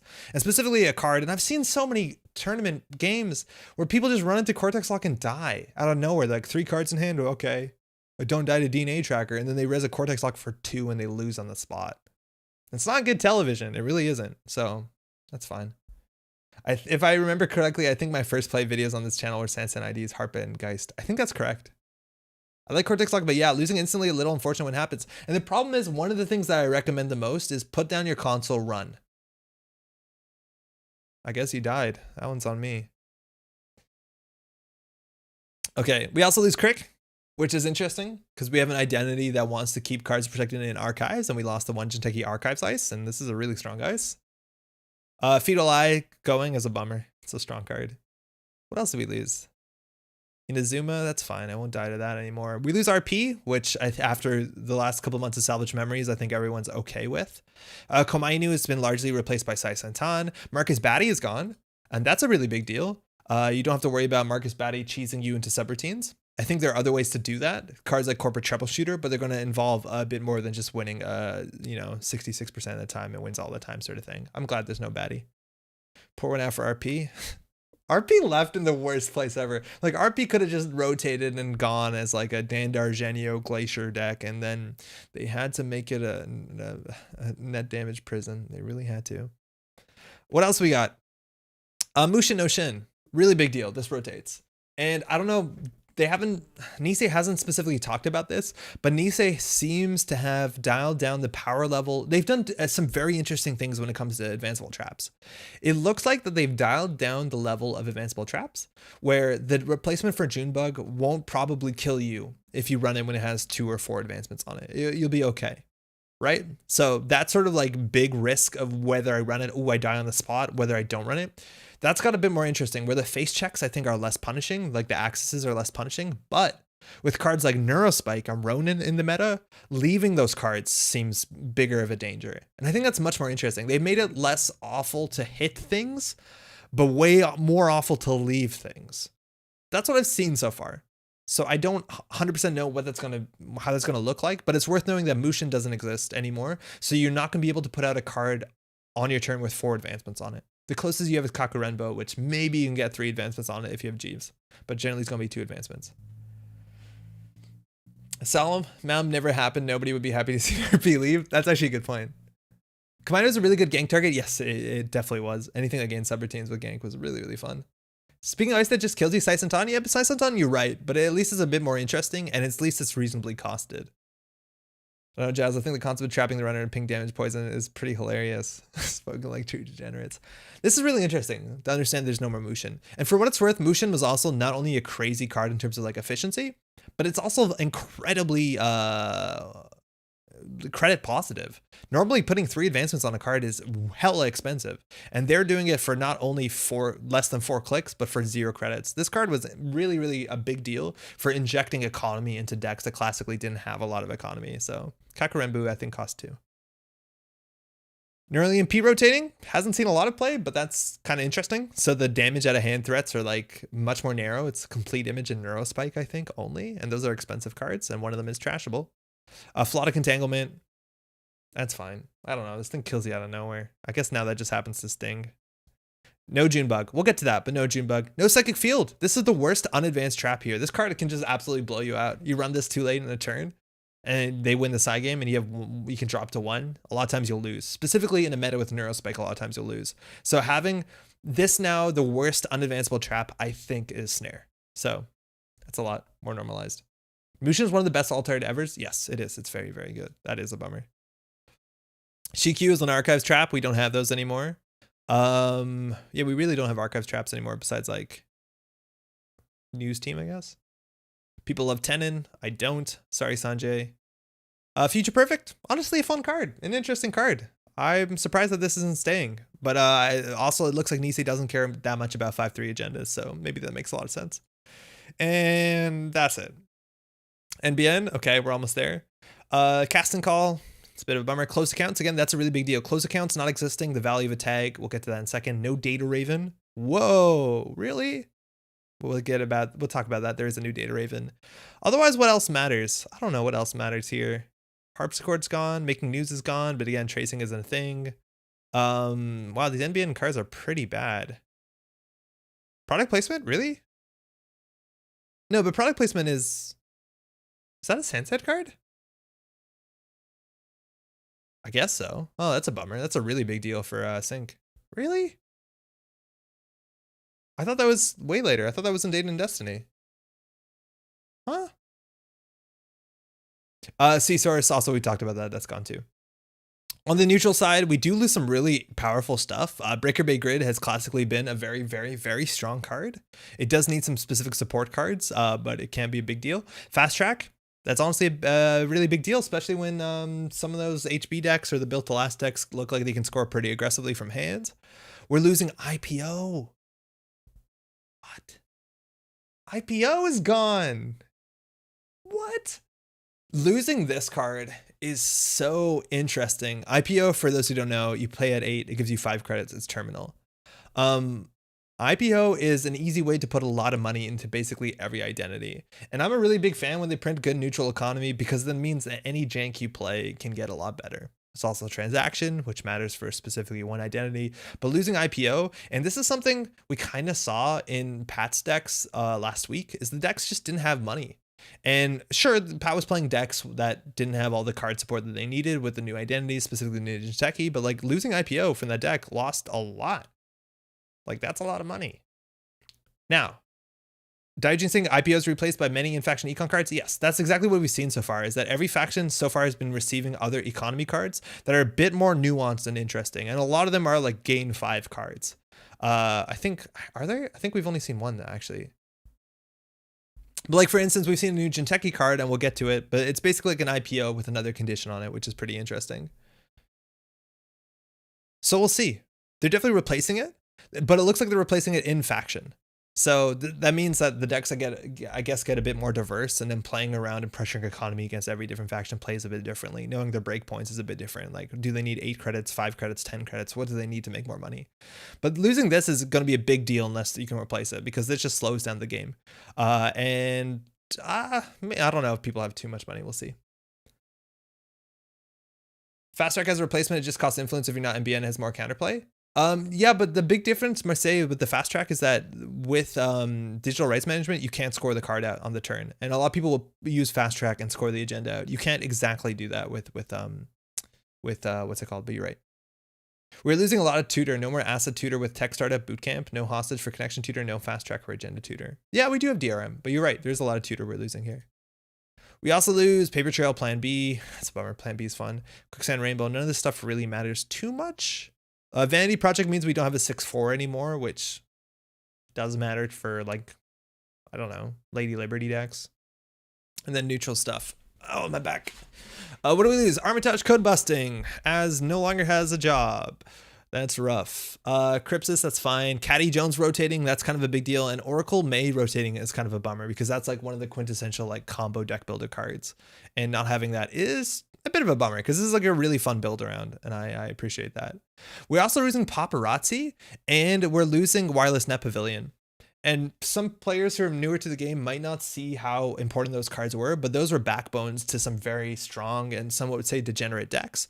They were decks that would tag themselves and then reap the benefits of some of the tag me cards, but then you'd be taking on a lot of tags. That gets a lot more difficult. You need to play like Uragni of Mercs, and then you can still play Dummy Bonks, but it's a lot easier for a corp to kind of attempt to protest or attempt to disassemble your resources. So that's kind of a big deal. That whole archetype gets a lot harder to play. John Masanori was also big time tag me. Yeah, I guess so. John in those lists was playable, but it wasn't necessary. I think you could still play the deck without John. Or even, right? Like, we continue to play that archetype even without the other guy who gave you a tag for 5 clicks. Paparazzi is a very cool card, but really should go away. Jessica, I agree with you. It's thematically, though, it's one of my favorite Netrunner cards. It's so cool. The idea is that, sure, the corp knows where you are because everyone knows where you are, but that actually is to your strength, because nobody can rocket you if they are taking a photo of you. Traffic Jam also is one of the only other non-fast advanced cards, and it rotates too, so it's all Claude, right? Just play Self-Growth Program. Yeah, and then count their cards in hand, huh? Shaper. Bookmark is a combo card. That's gone. Deus Ex technically matters. Fansite actually really matters because they're artist colonies, so now you can't get free value for your liberated Cella or whatever. No more Film Critic doesn't really matter. Hyperdriver, bummer. Modded is a really cool card, and I wish we had something like Modded that lets you install on tempo. For what it's worth, in original Netrunner, there was a card that was similar to Modded, and it might work better in the Shaper card pool. But the idea was you could take up to 3 install actions on hardware or program, and then you could save a credit on each install action. There's actually a card like this directly in Arkham Horror, the card game. And I think I like that a lot better. It kind of lets you do that efficiency install that was kind of Haley and kind of very shapery, and then you save a credit on each install, which is kind of fun. I like that a heck of a lot. For what it's worth, like, if Modded was one influence, I think you would see it in a lot more decks. It's very comparable to Career Fair, but twice the influence, which really slowed it down. So we'll see how that goes. Netready Eyes has a really cool full art from a World's Winning deck list and was a very strong card. And I think in the modern meta with some of the new breakers we've seen actually could continue to be a really strong card, but it is rotating.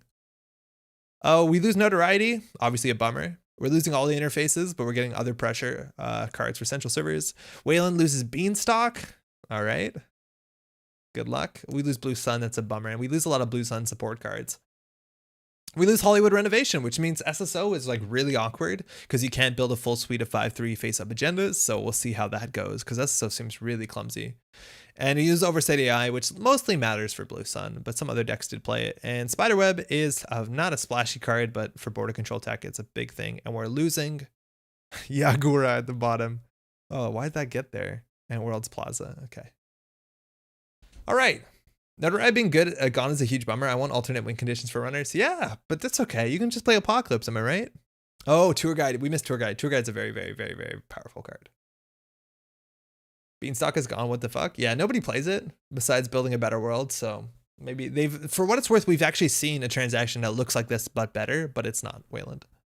And speaking about all the other stuff we've seen, that's what rotation looks like. That took a while, but it's really interesting to see what goes.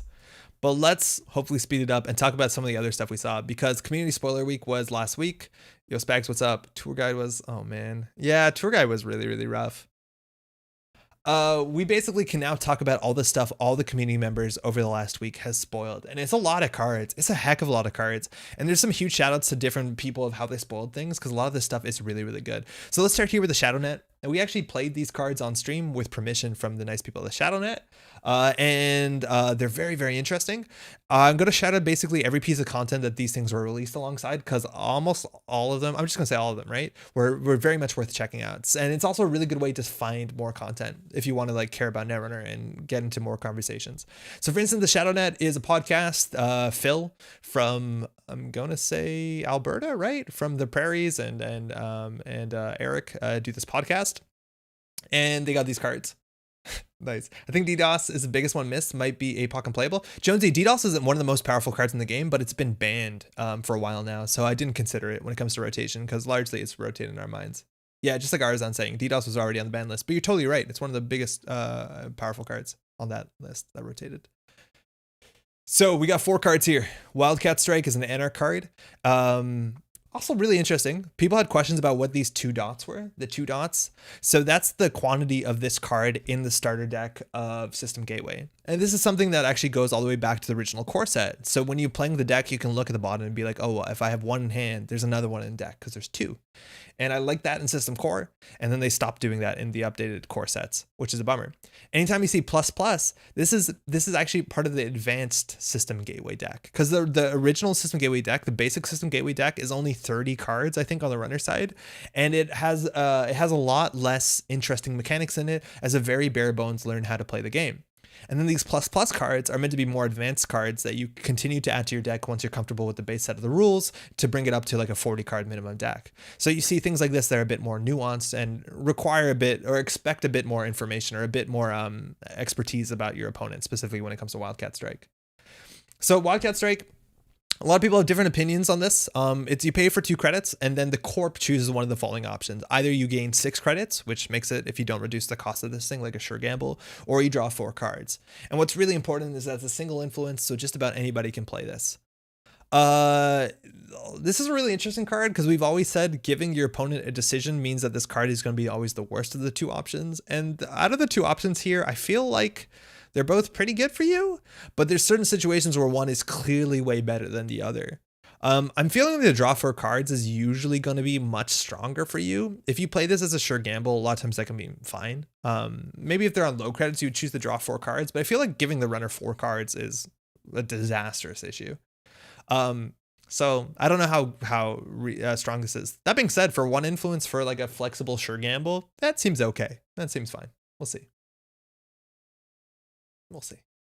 I like Wildcat Strike because both options are great. You're right. Both options are great, but you always are going to get the one that you want the least, right? So if there's a situation where I really want card draw, you want to play this early in the turn, right? And then you play this and just get a sure gamble, especially if you're like, what about if you have a lot of money? Playing this is pretty bad, but I guess playing sure gamble at that point is pretty bad. If you have no cards in hand or no money, maybe you have no money and you're playing this to try to get money, they'll probably just give you 4 cards and now you're down at 0 if you play this on 2. So there's some bad situations where this will not be the perfect thing for you. But I think if your deck is doing well and doing what you intend to do, excuse me, it's going to be pretty all right. The big thing is you can't play it on 2 credits with a full hand. Exactly. Yeah, no, you can't. You really can't. Well, Anarch sort of can because they can get value from discarding cards, but no, you really shouldn't. Wildcat Strike is just fine because it's rare that either option is terrible. Yeah, it's going to be unlikely that you'll be in situations where both options are awful, but I think there are going to be situations where you're going to be upset that you don't get one over the other. Cards with such decision like Wildcat are the most interesting, I think. Yeah, the decision cards classically have been really bad because it's really hard to make a board state where both of the decisions are like equally hard to pick. And this one's a bit closer to that because the runner is largely happy either way. But I think the 4 cards one is strictly a lot better. It does seem fun. It does seem like a lot of fun. I think it'll be hard to find slots for it. Yeah, it could be. No, I think in a lot of like standard Netrunner, like this probably won't see a lot of play. I think these other cards probably do, but yeah, and maybe startup or like a more limited format is probably a bit more enticing. Now, talking about strong cards, Creative Commission and VRcation have this like kind of subtype theme going on. They don't have a subtype for it, but they're basically cards that if you have any clicks remaining, you lose a click. So generally you want to, you don't have to, but you want to play them on your last click. And Creative Commission is really simple, cost 1, gain 5. So it's a sure gamble. You can play on 1, assumedly at the end of your turn. In terms of flavor, I think that's really cool. I think that's really cool because shapers are about like investing and planning for the future. And this is an econ card you play for your last click, as opposed to criminals that have like a lot of, there's a name for that subtype, priority, right? Like I got to do something now. Let's go. I'm Ken. I'm fast as fuck. And this is kind of the opposite, which is really cool. What really excites me about Creative Commission and VRcation is this is the first time we've seen a straight up economy card in Shaper, right? Like, this is the first time we've seen it. And shapers have been so limited, and it doesn't sound awful because the ways that they're limited have been classically very good. But every shaper deck that's been pretty strong is playing like some combination of Proco, Aesop's Pawn Shop, right? They've really just been playing that because there's no strong way for them to get reliable econ in faction outside of the 3 Sure Gambles and 3 Dirty Laundries. And every other faction has that, right? Algo trading. And this is really cool because that actually can allow shapers to play a style that might not be tied down to these slow late game value cards. Like you might have a more aggressive shaper, and I think that's amazing. I also think it's really cool because Anacom in faction has been underperforming in shaper, and giving them a couple more cards like this really helps. That being said, playing Anacom and drawing last click isn't amazing, but you can do it. Magnum Opus, but Magnum Opus is slow as shit. Like it's exactly like Proco. It's really, really, really slow. For what it's worth, Steve Cambridge has never really had an issue with getting the second best card back. The thing with Steve is you make it 2 bad cards, or 2 good, same cards. Freelance coding contract. Exactly, right? Is Comet still legal? Yes. No, Comet is Haley's. So no, it's probably not. Prepaid was the best shaper econ. Yeah, Rogue. That's the last time that we've seen like a shaper deck that has consistent like economy like that is in prepaid voice pad. And this card works well in prepaid voice pad. The fact that it cost 1 specifically makes it really good for things like prepaid voice pad. On the other side, we also have VRcation, which is 1 credit for 4 cards, which is a really, really good value. But it's worth knowing drawing at the end of your turn is generally the worst time you can draw because your hand size is generally only 5. This makes it like a Violet level clearance, something like that, where if you can boost your hand size or play this with few cards in hand, maybe you did some sort of wild mass install, this can be really good. I feel like just about any shaper deck can play Creative Commission. I feel like some shaper decks could probably play VRcation, not all, but some. But I still think they're both quite solid. 1 credit to draw 4, 1 credit for 5. That's really, really good. And it's interesting to see if people end up playing this on the 3rd click just because they need or the 2nd click just because it's better than clicking for credits on a turn, but they have to run last. I think it's really cool. I think that's really, really neat. I'm excited to see this.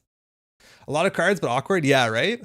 Oh man, that's really cool. And you're refreshed after your vacation for your next turn where you're going to hopefully hold a full hand.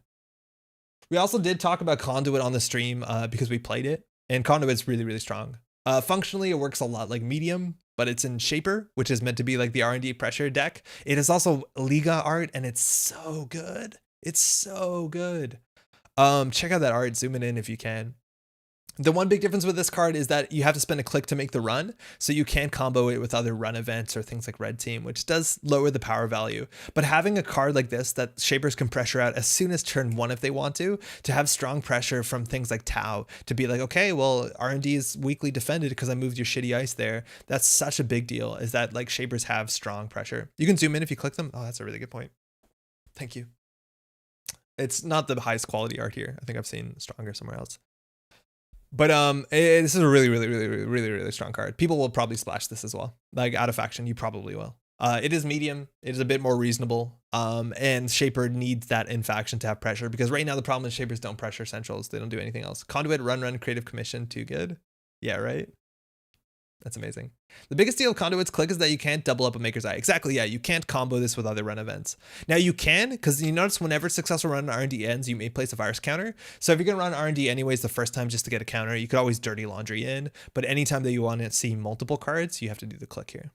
So that does make it a lot worse. But again, Shapers don't have a lot of run events, but out of faction, that might be a bit different. Really strong stuff here. I think really strong stuff. I'm really excited to see how Shaper can go in a different direction, off of having more like burst economy than like this drip economy. All right, so San Francisco, the guys, they did a stream. It's really silly, and they played with a bunch of these cards. They got this card we'll talk about in a second, but they got mostly Weyland cards, and oh my god. First thing, every faction gets a 3/2 1-of per deck agenda. This just increases the amount of 3/2s in the game.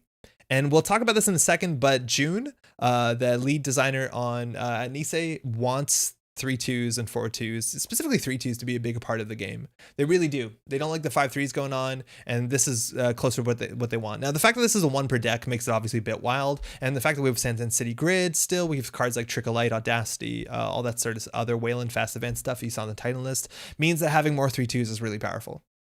This is a good ability. You're pretty happy to score this about just about every turn besides turn 1. Really, you're really happy to score this out because trashing an installed resource is a lot of value. You can really goof up some runners, and having a 3/2 that has a relevant ability at just about any point in the game, let alone a mean relevant ability, is such a big deal. There are very few decks, and that's the kind of the thing with these 3/2s that's interesting. Sorry, it's a motorcycle. There's very few decks that won't play this. If you're playing a Weyland deck, you probably put this in, unless you're playing like only 5/3s or whatever. And even then, you could do all 5/3s in this. You probably end up playing Hostile, but that's really powerful. Oh my god, win condition. Okay, this is kind of buck wild. Clearinghouse, it's an asset, it's hostile. You can advance this asset, and that doesn't mean you have to res it. You can advance it face down, and when your turn begins, you may trash this asset to do 1 meat damage for each host advancement counter on it. Oh my, what the fuck? This is amazing. Yeah, it's hostile. This is like, oh man. So I haven't loved these sort of like, I'm going to do damage to you behind ice sort of stuff like Urban Renewal, but Clearinghouse has some really disastrously strong play. And we talked about this a bit earlier on the stream, but Nisei wants you to care about advanced cards, right? Like even in a Mushin trap deck, and those don't exactly work. Mushin doesn't work anymore. With Neurospike and cards like Clearinghouse, if a card has advancement counters on it, you're scared. Even you can't just sit back and be like, oh, that's an agenda, they'll score it, I'm fine. Which again, that showed up a fair bit when we played last week. There's still a lot of situations where they're like, oh, that's an agenda, I'm in danger. And this is such a big deal. If you sit back and do nothing, and mind you, Weyland has some really aggressive ice, they can in theory threaten on turn 2 a lethal if they have the perfect hand, right? You do Clearinghouse, you do Dedication, it has 6 advancements on it, go. Okay. You can do Red Planet Couriers, put all the advancements on it, and be like, go. You have 1 turn before you take 16 meat damage. This deck is good. Card isn't good in Saraswati. Yeah, it's kind of goofy in Saraswati, isn't it? There's some like, this is such a strong thing. 3 trash cost too. Yeah, 3 trash cost is not nothing. Like that's considerable trash cost. This is a strong win condition. La Costa, yeah, you can brew on this. You can do some really absurd stuff in here. And like I like this too because it's a trap that you can fire clicklessly. Not before, it has to be after before you mandatory draw, but like the idea is that say you're jamming this in a remote server, getting some value with Built to Last. You could ping them for 2 damage and then jam an agenda, and you don't feel the worst about it. It makes it pretty obvious you have an agenda, but then there's going to be these forks between like, oh wait, do I just keep my Clearinghouse because I don't think they're going to get in for a couple turns? You damage to discard from hands, right? And you lose if you can't discard. Exactly, it locks. If you ever take more damage than cards in hand, you flatline. That's death. You lose the game. If they do, like, if you have 3 cards and take 3 damage, that's fine. But if you ever have to do more damage than cards in hand, 4, then you die. This is definitely going to be one of those nutty decks that makes it to top of Swiss Worlds. Yeah, this can be very strong. The question is, how quickly can they protect it? How quickly can they dump counters on it? And again, we have Dedication Ceremony, so you can dump a lot of counters on this pretty quickly. And then on top of that, you can play other ways to weaken hand, like Builder of Nations. I don't even know. 0 to res is relevant. Yeah, no, it's everything on this is like very good for the corp. Solid Dedication, Instant Penetral. Yeah, it's absurd. Paul Up is going way up. Janktivist. Paul Up looks so good right now. Every faction has something that you really want to Paul Up. I think Paul Up will show up a heck of a lot. Every faction has something that political operativing is worth doing. To show you what political operative is, this is a card that it fluctuates on how relevant it is in the meta. But this is a really big deal. Because once you get this installed, basically they res their Clearinghouse, and you can always political operative it before they have a chance to fire it. Woo! Oh man, this is wild. And again, Nisei's doing so much to make cards with advancements on them is scary. And this is a really big point. This is so many people are going to build decks just around this card as on its own. I don't know how good they're going to be, but oh my god, I hope you have a boomerang or two. I would definitely recommend political operative and damage protection for any early tournaments. Yeah. All right, retribution, tag punishment. This is one of the 2 tag punishments I think we've seen. It costs 1. It's only 1 influence. Play only if the runner is tagged. Trashed installed program or a piece of hardware. And I love it how no matter what era we're in, a baseball bat is still very relevant. I res CH. Can they still pull up it? Yeah, because they have to res it before the start of turn window. There's no res during start of turn, so they have to res, and then after they res, you can react. Yeah, so you always can pull up it. So retribution is what tag punishment looks like. It's kind of like a toned down version of things like what's it called, Hunter Seeker, which is a banned card. Trashing installed program or piece of hardware. Honestly, this can be very, very impactful in some metas. 1 influence is legit. Yeah, it really is. And there's specifically certain factions that don't run a lot of flexibility with their programs. A lot of criminals will run 1 of each program, and if you're going to trash one of their important programs, GG. This is the sort of thing where it's really scary. Like, it's interesting that a tag isn't just like, oh, you scorched earth, you die, I win. It's like, oh, I'm going to put you on the real big back foot. And sometimes trashing the hardware is relevant, but a lot of times you can see people, I reckon, trashing programs. And even if it just buys you a window, that's something. But this is relevant. It's wild because right now, still in standard, I feel like Weyland still has access to really, really, really strong tag punishment, and this is weaker tag punishment than what they can have access to, but this is easier. A single tag is a lot easier to stick. Buffer drive is good for getting programs back in Crim. That's true, but I'd rather just run another program at that point, because buffer drive isn't a particularly good card. Console, you can trash a console, you definitely can, and sometimes that makes MU problems, so you also trash a program, but most of the time it's going to hit a program. That's why Crim's like, what, they rebirth into I guess you need 2 programs if you're rebirthing into Steve, right? Trash fully loaded penny shaver. That's what I'm excited for. I'm really excited for the baseball to hit the penny shaver. This is strong. This is super relevant. The interesting thing is like most of the tag, this is the most potent tag punishment card we've seen, and the yellow, if they want to play in Reality Plus, are going to have to spend influence on it, which is fun. How does Weyland tag in Gateway Advanced deck? Public Trail is so far the only thing we've seen. I don't think we've seen any Weyland cards besides Ice that can give tags. Yeah, they have to import it from NBN. I think it's Amaze and Public Trail. And Ping. We'll get to those. God, those cards look fun. Orbital Superiority, it's a 4-2. When you score this agenda, if the runner's tag, do 4 meat damage. Otherwise, give the runner a tag. So a lot of times this will be a 4-2 with a single tag. Otherwise, they'll do 4 meat damage. If I'm not mistaken, what is the name of the 5-2 that exists that does this? There's a 5-2 that does this. Woof, Meteor Mining, that's it. Okay. So this is a card that nobody plays. The numbers on this are a bit better. You may gain 7. If the runner has at least 2 tags, do 7 meat damage. Honestly, this is a more interesting card because when you score, you do 7. Obviously, it's a 5-2. It's bad. But the cool thing about this is you have to do install advance advance, or you can do install advance advance, and then you can do advance advance, and then they have a tag. Now, how do you score this when they're tagged? I don't know. Maybe you can do some fast advance tricks with Jemison. 4 meat damage doesn't even always mean lethal, which makes this pretty rough. I think the big trick here is if you end up scoring these out with like psychographics, if they're really, really tagged, but it's very hard to get this to fire. Like, it's so hard to both score this, have the runner be tagged, and then make sure they have less than 3 cards in hand. Like, that seems nigh impossible to me. This kind of feels to me like Public Security Force. Public Security Force at least is a bit more annoying, but it's so hard to get it lethal through that. But this doesn't look amazing. Score 3 orbitals in the same turn. That actually will do it.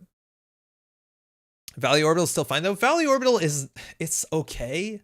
A 4-2 that gives the runner a tag is all right. A lot of times you won't have a click to capitalize on the tag for trashing a resource or whatever, but it's okay. The thing is, like, there's way better ways to do that, and specifically in System Gateway, there's better ways to do it. If they go tag me, you can follow with Neurospike. Wait, what?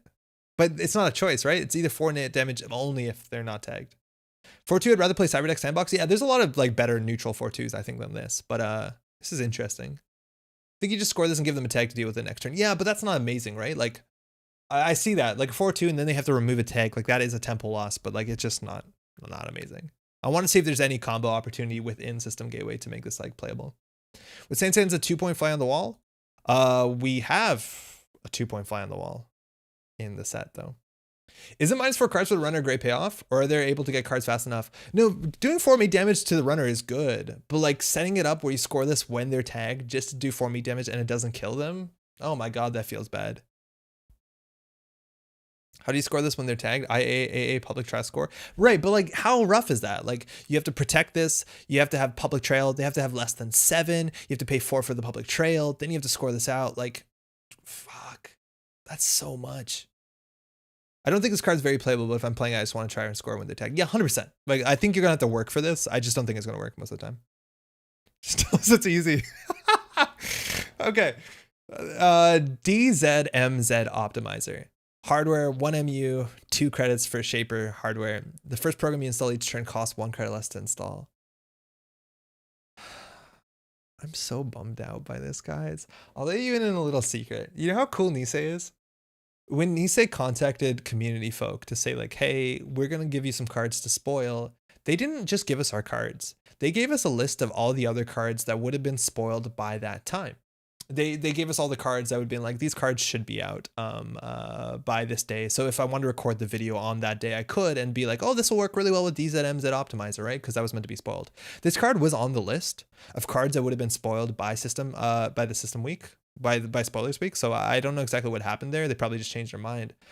But the thing that's so heartbreaking about this, and I don't mean to dunk on Nisei here, maybe they'd rather me not talk about this, but either there was an error in the spreadsheet or I was looking at an earlier version of this card and it was 1 influence.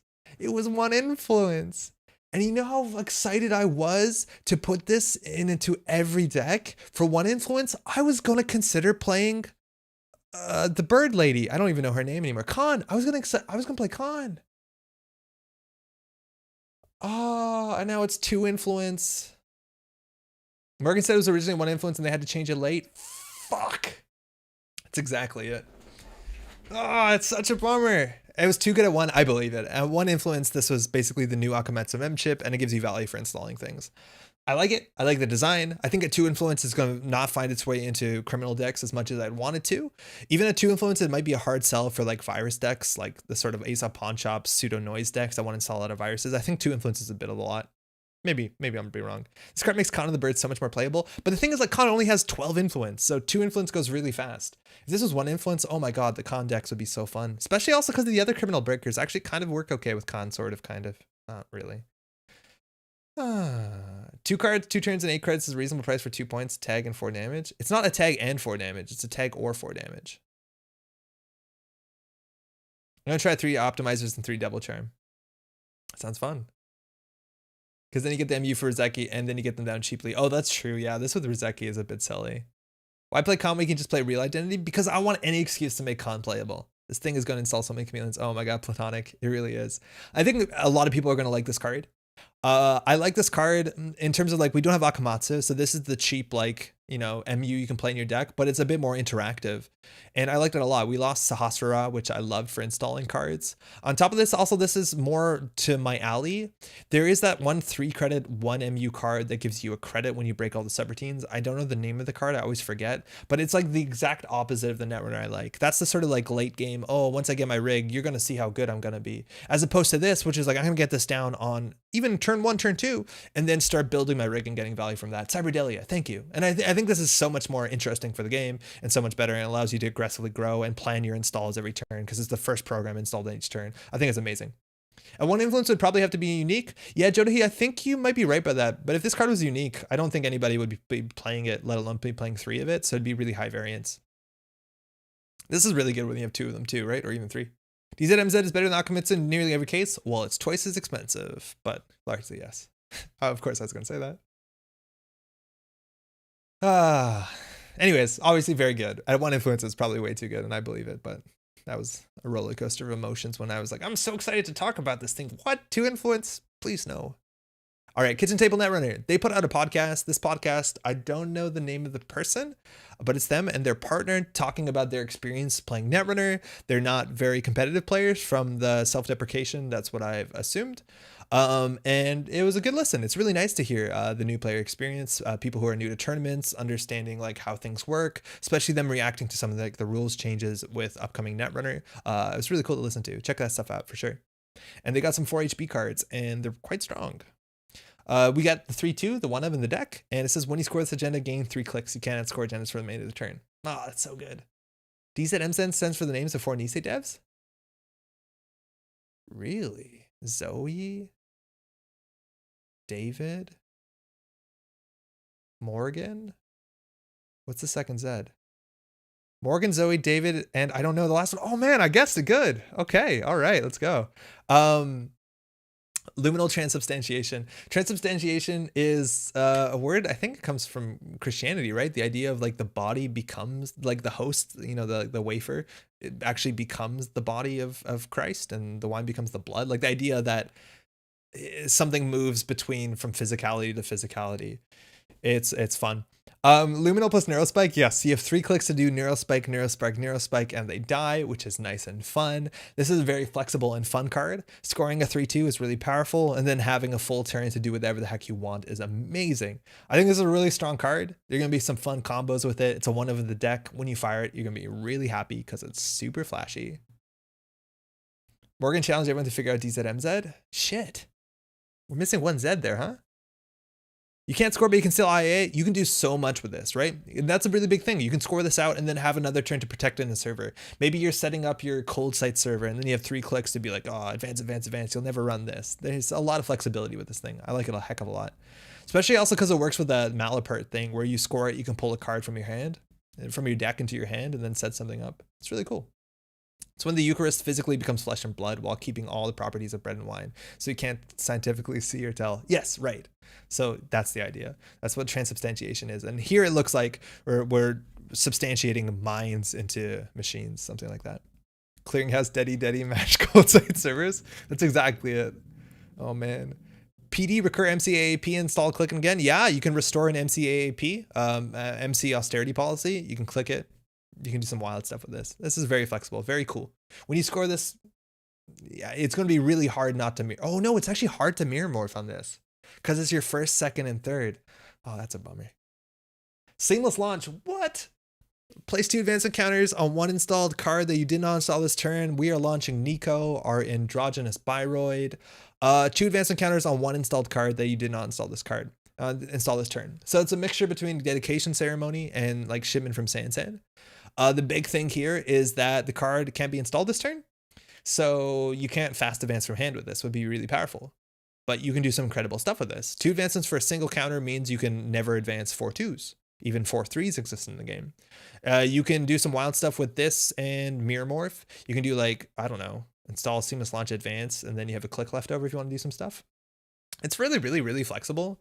It means any unadvanced card can be like up to 3 points. If you have 2 of them, you can score a 5/3 unadvanced. Again, we talked about, yeah, Clearinghouse, and this with dedication is another option. This 2 influence is not that bad. This plays with Ronin. You can do so much. This card is so incredibly flexible in terms of getting advancements faster than you think they can. Because a lot of times we know the scoring patterns, and this is going to goof up with players who are like used to the game. Like install advance, what does that represent? Install double advance, what does that represent? And this kind of blows it all open. And again, this you can recur with the new precision design. This is really, really, really, really strong card. There's a lot you can do with this. A lot you can do with this. Triple advance into Jeeves. You can score some ridiculous stuff. AAL Rococo Seamless. Yeah. Yeah. And that's a big thing, right? Play on a card you did not install this turn. You want to find out how many ways you can install cards on the end of the runner's turn. Because if you can do that, you can fast advance. Right now, the only way we have to do it consistently is political dealings. If we can get it, if we can like hit like drafters and stuff like that, that gets it even stronger. But any way that we can install cards specifically at the end of the runner's turn, maybe we have an advanced assembly lines and you can get out a clearinghouse and start advancing it. That's not particularly good. Advanced assembly lines doesn't let you install agendas, but stuff like that, you can do some wild stuff here. Precision design has been feeling like Saul, except your ID can be any card and always have seamless launch rules. Precision, like Saul? Why do you think like Saul, Sanjay? Seamless launch with political dealings? Yeah, drawing the runner's end turn. Political dealings seems really, really good with some of the other stuff in here. Advanced assembly lines for Rococo. Yeah, that'll do. Yeah, that'll do. AL Rococo Seamless. I'm excited to make NBN political dealings deck with a new ID. Sprint. Oh, wow. Sprint. Everyone thought this was a runner card. It's not. Draw 3 cards, shuffle 2 from HQ into R&D, cost 0, 1 influence. This could go in every deck. This could be a 3 of in every deck. It really could. we're going to see another card that's going to have a longer conversation that's exactly like that. And I feel like there's going to be some consideration between what you put in your deck, sprint or spin doctors. Spin doctor, singular. This card's really good. Again, draw 3 for a single card. This is kind of really interesting to me. We used to have a 0-cost draw 3 for 1 influence. It was anonymous tip. Nobody played it. And this is a better version of it. So draw 3, shuffle 2. It's important to know shuffle 2 cards from HQ into R&D. Those don't have to be, but they can be some of the 3 cards you drew. So you play this, you're up 2 cards. You can take some agendas in your hand back into your deck. This does filtering, which is something old HB cards were meant to do. Cards like Rework, but never really did. This is Rework ++. I think any deck could play 2 or 3 of these. I feel like combo decks definitely will play this. This is incredibly aggressive. It lets you find your combo pieces. It lets you put your agendas back into R&D where you don't have to protect them if you have an open HQ. This is very, very, very, very good. This is very, very, very good. Is it just me, or would be an agile planning board be more appropriate art for a corp card named Sprint? I like Sprint a whole lot. Spin Doctor tends to win out in head-to-head cuts though. Yeah, I think you're right about that. But I feel like there's certain decks that might want one more over the other because Sprint represents a bit more card draw. And it's, yeah, I don't know. It's good. It's on tempo. I think this is good. And finally, Managarm Skunkworks. Oh my god, this is really powerful. This is an upgrade. Res 2, 3 trash. Whenever the runner approaches the server, end the run unless they either spend 2 clicks or pay 5 credits. So it's another choice. When the runner approaches the server, it's their choice. If they can spend 2 clicks, they can. And that's still pretty expensive. 2 clicks is generally worth about 5 credits, or pay 5 credits immediately. And Giles is saying Skunk Void meta, and that's a really big deal because you can play this on top of other defensive upgrades like Anoetic Void. And the corp can choose the trigger order, if I'm not mistaken. So you can go to the runner and say, do you want to, from Managarm, do you want to lose 2 clicks or 5 credits? They choose one, and then you do Anoetic Void and end the run. So they end up spending 5 credits just to end the run, or 2 clicks just to end the run. That's absurd. That's so strong. On its own, it's definitely good. It's definitely good. It's really cool how this is a combination of both like strong box and what's it called? Red herrings. Both of those cards rotated. So this puts both of them into one thing. Pull-up, stocks, surging. Yeah, pull-ups stocks right now are really, really good. But this is going to be really strong. And you're going to see this with Anoetic Void, either in HB decks or in Jinteki decks. And there's not much you can do about this. I'm floored this isn't a region. Yeah, flavorfully it isn't. I don't know if the, like, what would you put this with? Like, you can protect Sansans, you can protect Lacostas, I guess. It's really, really, really, really strong. Lucky Charm stocks rising. Yeah, that's true. With Lucky Charm, you can just let the end the run. And Lucky Charm is also really nice when it comes to Anoetic Void. Seems really strong, y'all. I don't know what to say. Seems really good. Splashing this in Rushy NEH. Yeah, it's not bad too, right? It's really not bad. This defends a lot of things, right? Like spend 2 clicks, trash my Sansan, or spend 10 to trash my Sansan. Jesus. And then they have to trash this still. Ugh. Regis might overcomplicate the new player. Yeah, I think that's a good point, Pat. All right, I'm not going to talk about these cards. Slumscast. So, Slumscast, honestly, their podcast was, I think, some of the most interesting like Netrunner scoops we've gotten in a really long time, because it's specifically with the designer June. So she showed up for an interview and talked not only about these cards, they talked about these cards a bit, but they actually spent more time talking about like the future of Netrunner and how Netrunner is built and what direction they want Netrunner to go into, and then Issei stuff. And you need to listen to that. It is fantastic if you want to get an insight. June has some really like strong opinions on the way that she wants the game to go in terms of like how strong ice should be, what should agendas look like. That sort of stuff, and understanding the direction that they want to go makes a lot of these design decisions make sense. They also explain of how like building the game works, and there's some really, really strong points about like the idea that for the first time Netrunner is being made by people who, and not the first time, excuse me, let me finish the whole sentence, but Netrunner is being made by people who love the game, and they're doing it out of the love for the game and not for financial profit. And it's true. Anytime like financial decisions are the most important thing you're doing, it's going to have an impact on the game, and it's generally not a positive one. And for the first time ever, Netrunner is in the hands of the people who love it, and they're making it and putting a lot of time and effort into it. And so far, everything's looked fantastic. The podcast will bash your brain. Hey. Will says, how often will sets be coming out in the future? That isn't something that they've said. June said specifically that they're testing like the next set and the set after that, and it sounds like there's like a mini set after that or some mini product somewhere in there as well. But yeah, there's no guarantee right now. Some cats build themselves as all means, but it was so insightful. Yeah, like some cats spent a lot of time like, you know, dunking on themselves and like memeing it up and stuff, but like, yo, it was the June interview, fantastic. Anyways, I definitely recommend to listen to it. I definitely going to be like referencing a lot of the stuff that June said in that specific episode when it comes to like analyzing some of the cards going forward, because understanding like where they want the game to go is a really big deal. Okay, anyways, longevity serum 3-2. When you score this agenda, trash any number of cards from HQ, which is good for the new Jinteki identity, and then shuffle up to 3 cards from archives into R&D. So you can shuffle the cards you trash from HQ. Honestly, out of all the agendas, this is the one I'm least excited about. I'm pretty aware that it's going to be consistently good at carving out your hand or at least doing recursion stuff, but it's not something you have to play around as a runner. Maybe you think, oh, they're HQ flooded, and then they score this out and then they're not flooded anymore and you feel bad playing Zaya, but this one seems the least fun. It's probably good. I don't know. I'm not excited about this one. That's fine. It's fine. I'm glad that I don't have to die to Floodic out of nowhere. That seems fine. Speed and regularity of releasing new content is important to keeping a game alive. Balloon, I have no doubt they're aware of that. And they definitely consider that. Obviously, like last year was incredibly difficult with COVID and all that sort of stuff. That has an impact probably on playtesting as well. Admittedly, though, a lot of that has gone digital, but yeah, that's something they can keep in mind as well. Totally agree with you, Andre, in the June interview. Amazing. It was really good. It was really, really good. All this new Jinteki stuff, this agenda with placing face tents and archives feels so weird without a compelling archive trap. Yeah, that's true. Like we haven't seen an archive trap yet. We'll see what they do. Absolutely. COVID and new player product was a big hurdle, and I think it could be more regular from here on out. I think we'd all hope it was.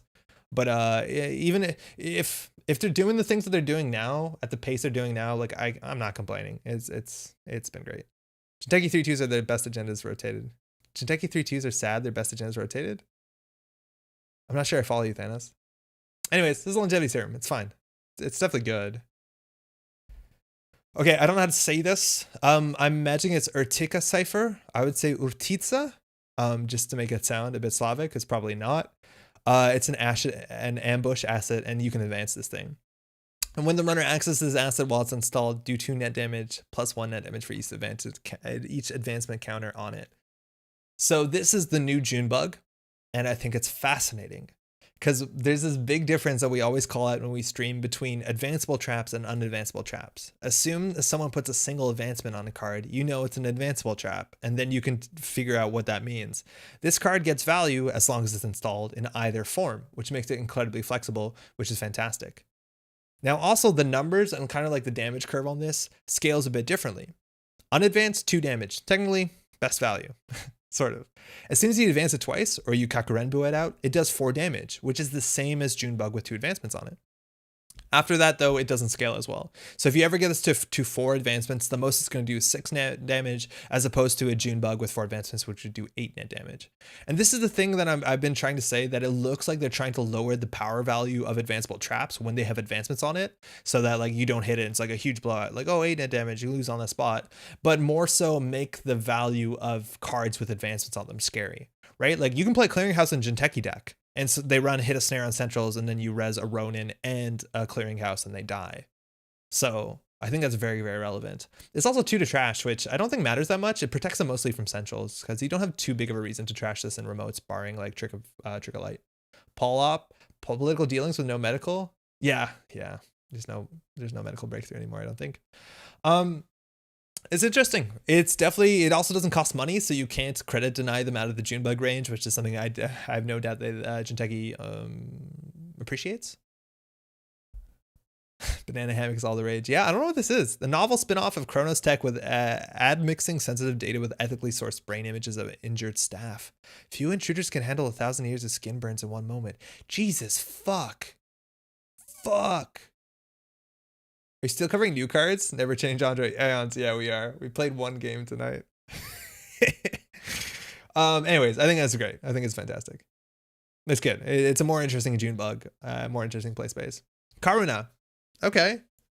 4 for 3, Sentry AP. 2 subroutines. Do 2 net damage. The runner may jack out, do 2 net damage. All right. So one of the big things June talked about, and we've said this before in the show, today specifically, is that they don't want face checks to be that disastrous. And this is a really, really, really good example of the design. This card will never do more than 2 net damage to you. So you can face check into this thing pretty freely, and you probably won't die. Now you can choose to continue at your own risk and take 4 net damage if you don't want to break it. And this is interesting, right? Because this is like a slightly different version of our friend who's been around since the core set is Neural Katana. Ooh, an error occurred. Oh, that's not good. Is Netrunner DB down? Well, the idea is like this is very similar to Neural Katana. Neural Katana didn't see a lot of play outside the core set. Even in the core set, it's pretty bad because of the existence of Mimic. But the idea, this is 3 damage, and this is a bit more interesting. It does 2 net damage, and if you want, 2 more net damage. Oh, refreshing fixes that error. Okay, thank you. I think all the runners cannot jack out corp cards have gone now. Inazuma rotates. Labyrinthine servers rotate. Yeah, I think so. I think you might be right. Anyways, so this is like a more reasonable Neural Katana. You're more brave running into it, but it technically can do a lot of damage if you needed to, or sort of, if the runner allows it to. I think it's a good design. It's not a card I think will exist in standard. I don't think this card is taxing enough. At 3 credits, it actually lines up pretty poorly against certain things. It's 3 credits for MK Ultra, which is not awful. If people play Mimic or anything else that shows up, this gets pretty bad. So, offer rotated as well, yeah. So I don't think it's going to see a lot of play, but within System Gateway, I think this is really cool because it shows net damage. It shows you that bluffing, that option of do you want to go through? It's your choice, but it doesn't kill, which is cool. And finally, we have Hansei Review. Gain 10 credits. Woo, 5 for 10. That's great. If there are any cards in HQ, trash one of them. So honestly, sometimes it's an upside because you can get your credit from the new Jinteki identity. I forget the name of it right now, but that's good. Also, gaining 5 credits on 5 credits is wild, right? Like normally you have to wait for 8 or 10 credits with other cards. And this is on 5. And it's really cool. It's also 1 influence, so anybody could play this. Pat needed this card last stream. If Pat had this card last stream, such a difference because he was really struggling with money. And this is exactly the sort of thing you need because with no IPO, this is what Jinteki wants. And anybody else can consider playing this. It also works well with Longevity Serum or any of the other recursion cards. And we've actually got a couple good recursion cards. Allowing you to shuffle the card you trashed back into R&D. Yes, exactly right. You can play this as the only card in hand too. Yeah, you can, if there are any cards. So if there's nothing, it's just 5 credits. I think it's great. And it's cool to see that the economy cards are less, I guess in some ways, it's cool to see that there's less neutral options. And then the interesting options that are a bit more, that have a bit more impact are specifically conditional and based on the faction. But 1 influence, anybody could play this. All right. Ooh, okay, wow, this is good. This is huge. This is a really big deal for Xayah. I'm a big Xayah fan. It is basically HQ interface for half the price, but it's unique and only works the first time you run HQ. You breach X's additional card. I think that's fantastic. There are still a fair few times where you have HQ interface and you're looking for the winning agenda and you'd hammer centrals. But in basically the stealth Xayah deck I played last week, I would replace probably 1, if not both, of the security testings with Dockland Pass and run HQ and get 2 credits, 2 accesses. That's good. It's like sec testing with accesses. Sign me up. This is good. I think this is a much more interesting way to make HQ interface. It's also like half the cost, which is such a big deal. The question is also if you run 2 of these because they're unique, or do you just run on 1? I don't know. I think it's great. Also 1 credit install as. Yeah, hardware. It's good. This is great. It's the same cost of the legwork, but it'll hopefully stick around for the whole game. I think that's such a big deal and making criminals good at running HQ because paying 4 for HQ interface was generally a pretty bad play. And then we have Nico campaign. Oh, I didn't shout out where these are from. These are from Semi-Co-op. I'm not actually familiar with them. They're a webcomic, right? I saw this on Twitter. They're a webcomic. They got 2 cards.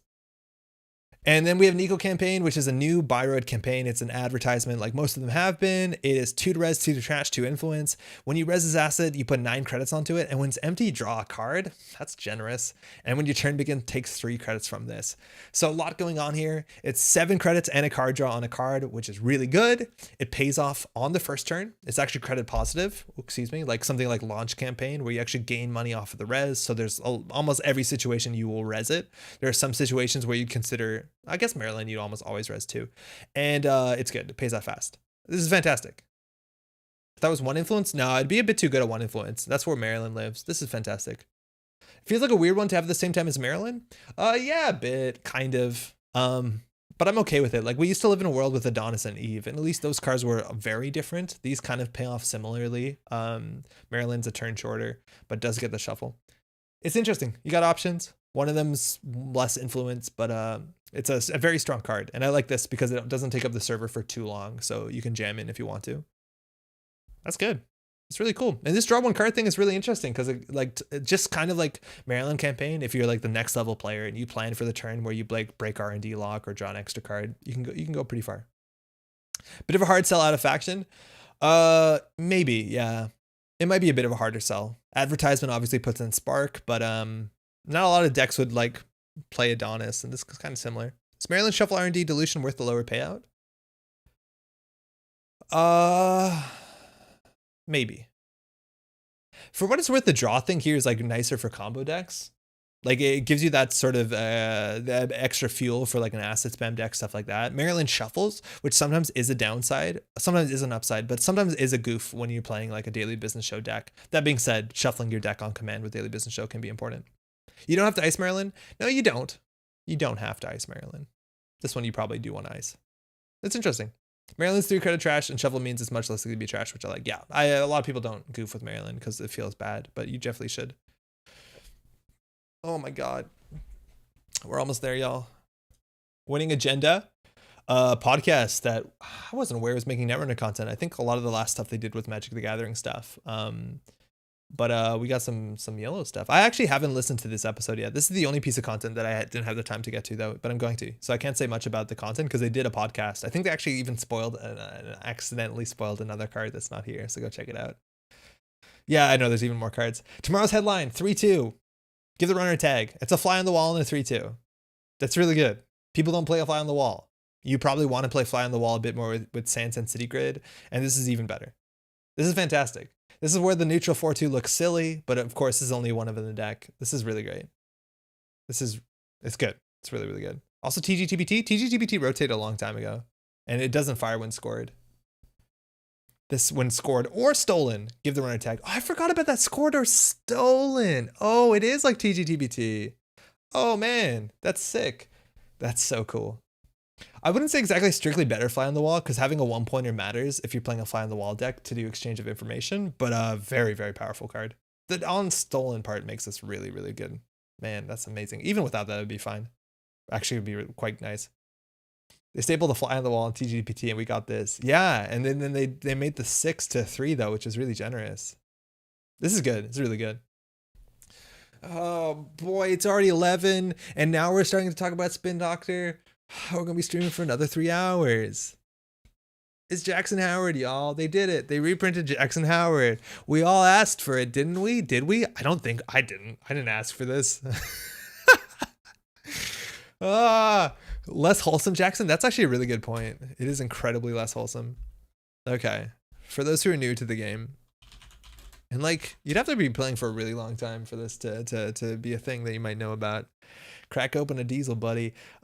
Jackson Howard was one of the strongest cards in Netrunner. As a corporation, what you did when you built the deck on Netrunner DB circa 2014, you would put 3 Sure Gambles and 3 Jackson Howards, and then you'd build the rest of the deck. Why? It's a really strong card. Oh, thanks, Maddie got me some diesel. Thank you, just in time. Cheers, she got me some tea. Okay, excuse me. 3 Sure Gambles. Fuck, I do that a lot. You know what I mean. Okay, how to explain why Jackson is good for newer players. Jackson has a good trash res cost. All right. You can install him and you click him to draw 2, which is a really big deal because on a turn you can install Jackson and you can draw 4. And why that's good, because you'd be like, why do I want 9 cards? Is then you can choose what cards to discard and throw them into archives. And now, because this removed Jackson Howard from the game is an instant speed ability, if the runner ran archive to try and steal the agendas, you would remove Jackson from the game and shuffle 3 cards from your hand back into your deck. And this was a really big deal for a couple reasons. Back in the early days when people were worried about agenda flood, you could always carve a better hand. Oh, I started with 3 agendas in my hand. I'm going to install Jackson, bail them out, throw them back into my deck, and I'm good. On top of that, though, it's just a really aggressive card. It would let you recur combo pieces. It would let you recur economy. It would let you to draw a lot. If the runner didn't run this, next turn you could draw 6 if you were like really wild. But it was an incredibly, incredibly strong card. It was also worth noting that this was much more of a necessary card back in the day because there's a lot of other cards that somewhat unfairly dealt with archives. Noise would pretty easily mill 20 cards, whatever, and then you could Jackson it back. And there was this like kind of Wild West shootout, like, oh, I'm gonna run archives. I hope that's not a Jackson. I'm gonna play my Councilman. I'm gonna play my Hades Shard. And then other cards like Data Leak Reversal and Keyhole. All these things were relevant. So Jackson was pretty relevant and was one of the most popular cards of all time. And then Jackson rotated, and everyone, myself was included, was really scared of playing in a world post-Jackson. How does post-Jackson Netrunner look like? We're all going to draw 4 agendas on turn 2 and lose on the spot. And it didn't pan out that way. It really didn't. For what it's worth, there are still some games that are lost because of bad draws, and then it's hard to play out of it, sure. But Jackson by no means seems necessary in modern Netrunner. We don't need him. And for what it's worth, the designers at the time were saying Jackson's a crutch, you'll be fine. And we said, no, we know better. And they were largely right. I think you didn't need Jackson, you'd be fine. But Jackson's back, baby. As Spin Doctor. And Spin Doctor is a bit toned down. It's 2 to trash, which is actually what Jackson Howard is to trash on the big boys sort of server. And when you res this asset, you draw 2 cards immediately. So you can't click to draw 2, but you clicklessly draw 2. And there's a lot of cases where that's actually much stronger. The conversation about Spin Doctor gets really long, but the clickless to draw 2 is incredibly powerful. And then you can remove this to not shuffle 3 cards back from archives into R&D, but just 2. And the cat's on the cardboard back there, and she just doesn't care that we're doing a stream. I don't know how loud that is, but it's... You got it, Nana? She doesn't get embarrassed. It's fine. Yeah, so this, I think, kind of like Sprint, is an easy card to put about into any deck, and it'll allow you to do a lot of things. It'll allow you to accelerate through your deck. It'll allow you to recur and to fix agenda flood. And it does all the good Jackson-y stuff. And this clickless draw 2 thing is actually very, very interesting because you'll get this value if they run the remote server. Like, you don't have to res this thing. Well, sort of. It depends what you're doing with it. But basically, whenever you res him, you get value. So you don't have to spend a lot of clicks doing it. And for what it's worth, if you wanted to do a Jackson turn where it's like, oh, I want to install Jackson draw 4, you can still do it with Spin Doctor. Install Spin Doctor, res Spin Doctor, click to draw, click to draw. So you can do functionally exactly what Jackson did, barring that he didn't stick for another turn. But you also only recur 2 cards. And 2 cards is really nice because most of the numbers on this are 2, 2, 2, 2. That's elegant. I think this is pretty strong. I think this could show up in a 3 of in every deck. I don't think it needs to, but I think it could. And I think it probably will. And I'm interested to see whether I think more people will play this than Sprint because this seems a bit more fun. I don't think it's necessary in any decks. And the question is whether the decks get stronger with this as opposed to without it. Because again, like we saw some weird metas. We saw like Eternal type formats, stuff like that, where people had access to Jackson Howard. And I think the last tournament I saw like that, the winning deck list didn't even have Jackson Howard in it. So it's not 100% necessary. I think Jackson Howard is really good against certain cards, but those cards don't exactly exist. It is still good against Stargate. But it's definitely gonna always be good. Does it mean that all NBN IDs have a pseudo 3 influence? It could. That was a problem with Jackson back in the day. It didn't mean that. And NBN was classically pretty good, so that felt bad. I don't know. I guess each faction will get a similar effect. Yeah, Duck, they might. They honestly might. So far, we've seen Sprint and we've seen this, so we'll see what other factions have. Anarch already has, or not Anarch, Jinteki already has things like genotyping, which look good in the new Jinteki faction, and Weyland doesn't have anything, really. I was playing with the new cards on JNet and had fun dunking old lat with this. In fairness to that deck list, the creator of that list forgot Jackson existed. Are you serious? Okay, my point has no. Well, they still won. Whatever. After the 2 spin go in after the 3 VLC, right? Weyland has dredge work. Oh yeah, Weyland does have dredge work. You're right. Dredge work is fine. Oh, you're right. This goofs on lat, right? Because before they draw, you'd be like, ha, got him. And we talked a bit about political dealings, and this allows you to draw clicklessly on the runner's turn, which means daily business show triggers, which is going to be a big deal. So that's even more filter draw. And on top of that, you can like political dealings. If you draw this after the runner does their last click and install an agenda and score it out, it's going to be really, really good. I don't know. This could easily be a 3 of in every deck, and I'm kind of worried about that. Like, it's not something I'm excited about. But like, a lot of people don't like Rashida and NGO Front because they make things a lot of very homogenous. But I'd argue that Rashida specifically is a very good card for Netrunner. It's a bit swingy for sure, but the idea is that like Rashida gives you 3 credits and 3 cards, and that lets you play the game of Netrunner you wanted to play. So it's kind of like a necessary evil, right? Like this card opens up the rest of your deck. And that's how I find Spin Doctor. Like having this allows you to play your deck better and more efficient, like more, not only efficiently, but more consistently. And I think that's very valuable. Spin Doctor's art is to the right of DBS art. It's one picture. Ooh, really? I like how also this, like the framing of this is a bit different. Like something obviously is cut off here. So it does look like you can't recognize what that thing is here. So it looks like it is part of one big art. But the fact is like you would assume the art to be framed more at what this person's looking at, but instead you see the person themselves, which is the focus. I like that a fair bit. Anywho, this is probably one of the strongest cards in the whole set. And NBN Fast Advance is back. It seems pretty good. Aldridge grandchildren will be complaining about Jackson. They might. This is predictive planogram, which is the other version, the other like art we saw off of Public Trail. This is basically the only other tag punishment card we've seen so far. It's a transaction, cost 0, 1 influence, gain 3 credits. Oh, cool. It's Beanstalk. But on top of that, if the runner is when you resolve this, you choose 1. It's either draw 3 cards or gain 3 credits, which is amazing because like on its own, that's either do you want a Beanstalk or do you want an anonymous tip? And having both of those cards on their own probably wouldn't see and didn't see play, but having the flexibility on a single card, that will see play. That's really cool. But if the runner's tagged, get an Operation Rashida. Bean tips, yes, Solemn says. Exactly. This is interesting. Again, tag punishment so far in System Gateway is just like on tempo. It's like, oh, well, you did that. I get a fully operational. Let's go. I think it's really fun to play. I think that the flexibility on this card is also going to be really fun to play. We've seen a bunch of other Nisei cards that are modular, things like Wall to Wall or Red Level Clearance. Those are very strong cards. This is cool. If I'm tagged and the court pops off with this, like that's really good for them. That's really, really good. But I'm interested to see what other tag punishment means. Because if it's just this and the thing that trashes programs, I'm obviously more scared of the thing that trashes programs. But my God, if an acid spam draws 3 and gains 3, Jesus.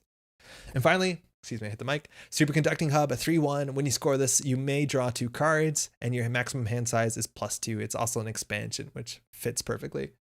Yeah, it's okay. I don't know. This is a very niche card.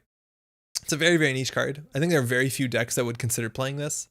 I think Sports Metal, like Sports Metal combo decks, like this a fair bit. It's a 3/1. You get 2 credits. Your hand size goes up 2. And hand size actually matters a fair bit, I think, in Weyland. Or sorry, in HB, because we lose things like Cybernetics Court. So like Violet Level Clearance, Lateral Growth, all that sort of stuff. Or sorry, fully operational. Seems a lot better. But 3/1 means it's hard. It doesn't really help you win the game. It's pretty expensive. Drawing 2 cards though, in Sports Metal, drawing 4 cards, that's fine. You want to do this on top of other stuff. It's the sort of card that you'll see in like Jinteki PE decks maybe, but probably only in Sports Metal. I don't see this anywhere else really.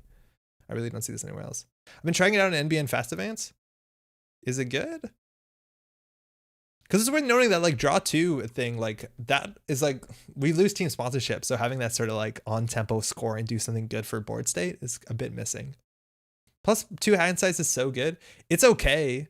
But like adding a bad agenda to the deck where I could be running just 3/2s and foods, right? And like, well, almost 3/2s, like 3/2s, maybe some 4/2s, and then Sand fast advancing out, and then having to add this out, which doesn't help you win that much. I don't know. There's so many other 3/1s I'd rather play in NBN, like AR Enhanced Security seems wild in the new NBN deck. License acquisition is probably better, but this helps you go faster while smoothing out the rest of your game. Yeah, a license acquisition. Also, you draw the 2 cards after you score this, so you probably don't have a turn left. So admittedly, you don't have to discard cards, but like drawing at the end of your turn is one of the worst things you can do as a corp. It's just like if you draw into 2 agendas, hopefully you can res your Jackson. We also had the NBN ID with additional hand size that didn't really change anything. No, it didn't really. We have that in HB now. Eat your heart out, Super Corridor. Yeah, right? Let's dunk on that even more. Oh, man. Okay, these are from Code Marvelous' stream. Code Marvelous got all the Anarch cards. Oh man, we're just gonna be looking at the cards tonight. I hope you're all having a good time. At least I am. And all of these cards are by Cat. They're fantastic. Let's start here. Cookbook. Oh man, the art is so much better than this low quality image. This is Cookbook. It's 1 credit to install this virtual. It's 3 influence, and it says whenever you install a virus program, you may place 1 virus counter on it. Firstly, Cat's art is so good. If you see like the full art of this, the high res image, there's just like so many shout outs to old viruses. Like there's Darwin, there's the new Leech in a much cuter form somehow even. I think that's an Ares there, or what's this, a God of War there, if I'm not mistaken. And then Clot and an Amakua, and I'm missing something because the quality falls apart. This thing here, but what is the thing with the line on it? It's a Shit, what is it? It's the one that increases the install cost, right? Oh, I forget. I forget. But man, I'm such a big fan of this art. Xer, yeah, it's Xer, 100%. Fantastic. That's the R&D one actually, right? This is some of my favorite art. Cat absolutely killed it here. This is a medium too, I believe. It's kind of hard to tell. I think that's a medium there. Oh man, it's so cool. And there's things I'm missing. I don't know what this one is here. And there's clearly something back here. I'm excited to see the full card. Anywho, this is good. For those who haven't been playing for a while, we used to have a console that did this called Grimoire. And I forgot Grim is a card. Grimoire, which gave you way more MU than it probably should have, and it had the same text on it, which is really good. Now this doesn't take up your console slot, which is nice. I'll find it eventually. And puts a virus counter on it. Why that matters is because a lot of the cards care how many virus counters you have on it. Classically back in the day, giving Data Sucker an extra counter and giving Parasite an extra counter was really, really strong. But this is a very low install cost card, and it'll just give you value. Everything you do gets more virus counters on it. It's going to be good. And any deck that cares about virus counters. Okay. Anarchist Cookbook. Do I? Okay. Never mind. I think I own a book that's illegal. Virtual Resource is a good subtype for Anarch too. Yeah, you're right. That actually is a good point. Virtual Resource is a really nice subtype for Anarch because of Yute and Adore. Botulus. Ooh, this is really strong. Program virus, install only on a piece of ice when you install this program and when your turn begins. So apparently that's a recurring theme and now in all the new viruses, which is really generous. Place one virus counter on this program, and you can use a virus counter to break one subroutine on host ice. Was it something you ate? Wow, what? This thing is so wild. It gives me like big vibes of Knight. And Knight was, you know, kind of a niche card, but was very important in certain decks, especially decks that were Eater based. But the idea was like, oh, you're scoring in a remote server. Okay, I'll just install this and go. Kind of like Boomerang, right? But why this is so strong, it comes in with 1 virus counter, 2 if you play Cookbook, and that means that on the turn you install it, you can get through basically anything. There's very few ice that have more than 2 subroutines, let alone more than 1 relevant subroutine.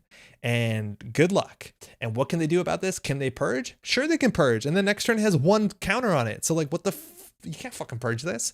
You can't purge this? Oh man. This is the probably closer. This one I think is unlike Tranquilizer. I think this one you actually have to install over the card on this one. Anansi has more than 1 relevant sub. Yeah, there's a couple. Magnet is getting strong. Yeah, Magnet is getting strong. Pat is right here. But it is really powerful. It's also interesting because it doesn't allow you to get through make multiple runs generally in a turn. So it's not like you're going to slam this on R&D with Conduit or something like that, but it's generally good for a remote server. And I think it's really good for a remote server. You can invalidate some really quick ice here. It's also not an AI. It obviously doesn't care about strength because it's not an icebreaker. It's just a virus counter. That's it. Oh yeah, it's not wooable, Marseille. Yeah, because it's a virus. But this is incredibly powerful. And specifically when you see more of the Anarch cards, you're going to see that their breakers are really good at dealing with low strength stuff and need a bit of support to get to some of the higher strength stuff. And this perfectly fits in with that. Kind of like David, as people are saying, right? Oh man. This is so strong. Fermenter. Ooh, a red orb. Red Zeki. When you install this program, it costs 1 and 1. It's a virus. And when your turn begins, just like all the other viruses, place a virus counter on this program. Click and trash it to gain 2 credits for each hosted virus counter, 2 MU. Magnets are always been our best defense against food poisoning. You need a lot of iron, right?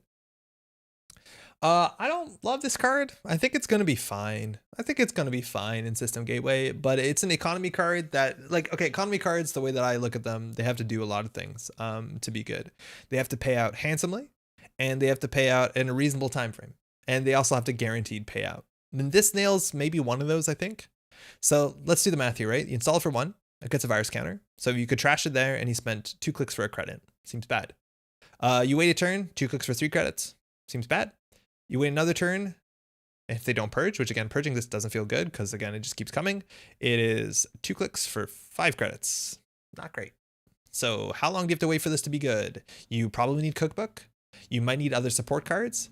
And even then you're waiting 3 or 4 turns for this to be okay. And then you trash it for 2 clicks for like 7 credits, which it's not bad, but it's not amazing.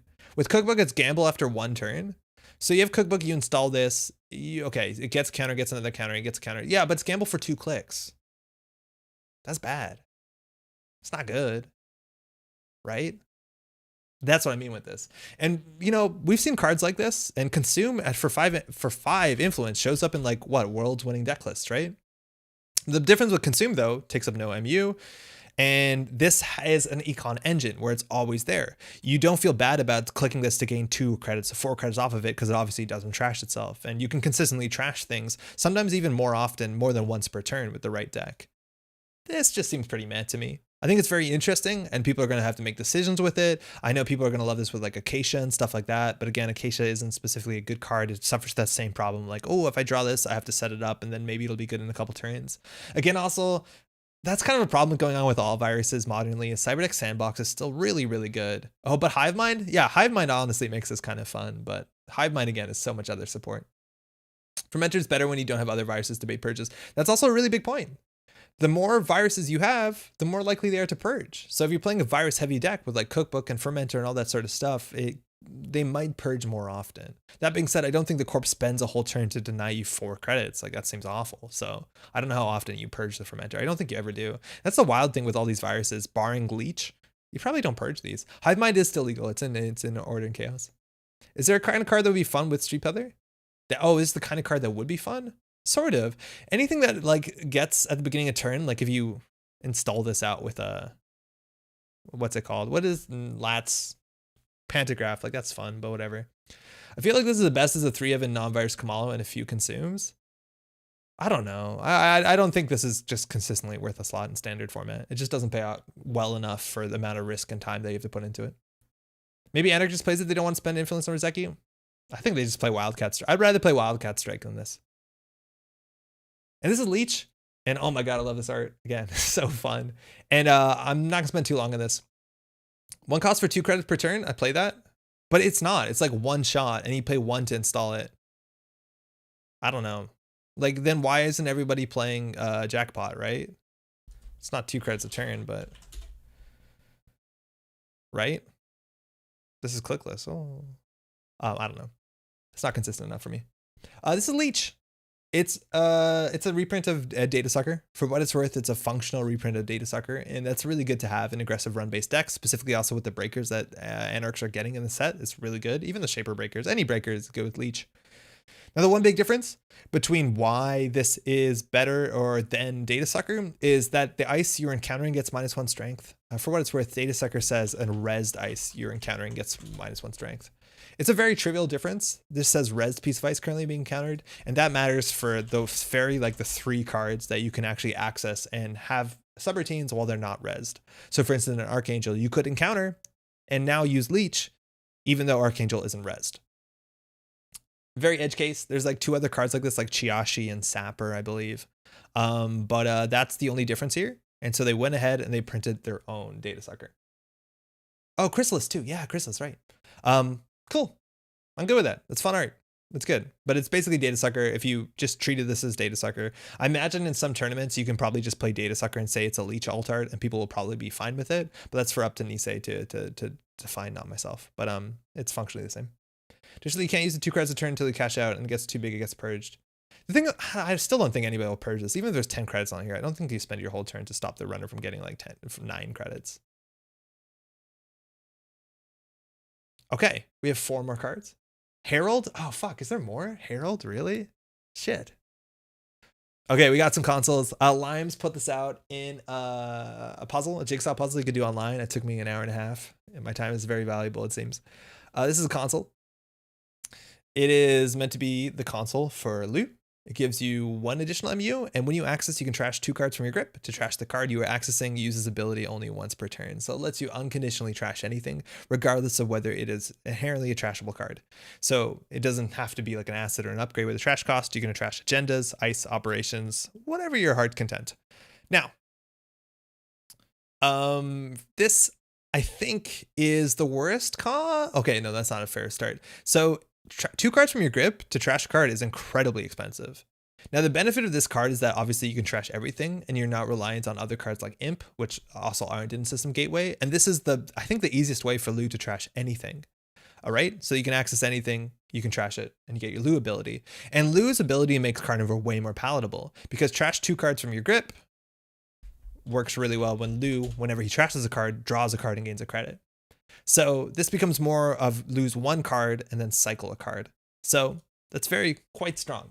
That's a lot more. That's a lot more palatable for Lu, who basically only has to pay 1 card for this ability, and this is online every turn. Now, I'd say outside of Lu, this console probably won't see a lot of play. I think trashing 2 cards from your grip is just way too expensive of a cost. Obviously, that's a really strong ability, and there are some metas where this could be much more relevant. Anything that's like really fast advance based, any sort of, if there's a lot of decks that have a lot of operations in hand that you have to deal with, cards like neural, what's it called? Neurospike, stuff like that. But regardless about all that stuff, I think the biggest issue is in standard format, you have access to Imp. And we've seen so many Imp decks over the last year and a half. Imp with support of things like Friday Chip, Knob Curry. It's pretty easy to get your Imp to be infinite even. So I feel like this console probably won't take a slot in a standard meta, but will be really good with Lu. The biggest cost is this isn't Patchwork. Patchwork is 1 card for 2 credits. Oh, you know. Demolisher seems so much better than this for Lu. I don't even think Demolisher is better for Lu, right? Because the thing with Demolisher is it lowers the trash costs and gives you credit whenever you trash something.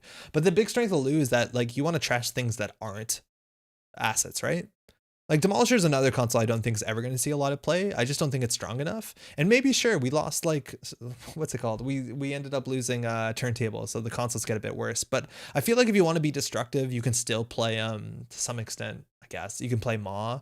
I think Keiko is just a hell of a console, like just such a strong console that it's really hard to play anything else here. And Demolisher, yeah, it just doesn't give you the ability to trash anything, which I think is a big idea here with Lu. Lu can trash operations and even agendas with Carnivore, and Demolisher just lets you trash assets a bit better. So I don't know. I don't think I'd ever play Demolisher. I'd consider playing Carnivore though. Oh wow, this one's really strong. Amazed Amusements. This is TF34 got to reveal this, which is pretty fitting considering they got a CTM and yellow deck all the way to Second at Worlds. It's an upgrade. It's persistent, which is a keyword we've largely seen, but not attached to a specific keyword. And it says whenever a run on the server ends, if the runner stole any agendas during that run, give the runner 2 tags. And what persistent means is even if they trash this, the effect still stays online, similar to things like Red Herring. 1 for 3 influence. This is incredibly powerful. Oh wow, this is really strong. This is really strong.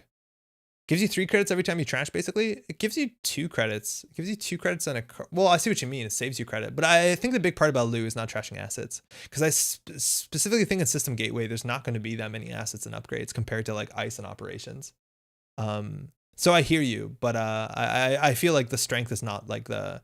Like, I'd be much more excited to not play him as like a value wizard, but to play him more like an Edward Kim. Anywho. Okay. The arrow looks a lot better than the hyphen. Yeah, the arrow is going to be what the hyphen used to be. I think it looks a lot nicer too. So big thing about this card, it's defensive. It protects agendas. But one of the big differences between this and say like, what's the name of that Ronin that protects agendas? I always forget. What's the guy with the 2 swords? The dude with 2 swords. I gotta search this up. Maybe chat will know before I do. Ben Musashi, thank you. Okay, so check this out. We've seen a bunch of upgrades like this that make it harder to steal agendas, but you notice that the text here is a bit different. He or she must suffer 2 net damage as an additional cost in order to steal it. So basically you're saying, do you want to steal this agenda? It'll be 2 net damage as an additional cost. And whenever an agenda has an additional cost, you can refuse to pay it. And the big difference with the Maze of Movements, it's not an additional cost. So if the runner runs through the server and touches your shitty 3-1 agenda or any agenda you don't care anywhere, they can't be like, oh no, I don't want 2 tags. You keep that agenda, which, you know, that'd probably be okay with you. They have to take the agenda and have to take 2 tags. That's rude. And then they still have to consider trashing this, which is so rude. And that's the thing that often happened with Ben Musashi when he did see very limited play, is people would run a trend, trash Ben Musashi and maybe run back. Same thing with Red Herrings. And this just goofs you. If you're not prepared for this thing and you run a remote server, you steal an agenda, mind you, there is that one NBN agenda that gives you a tag and a Maze Amusement Fires. That's it. This loses against Imp. Yes.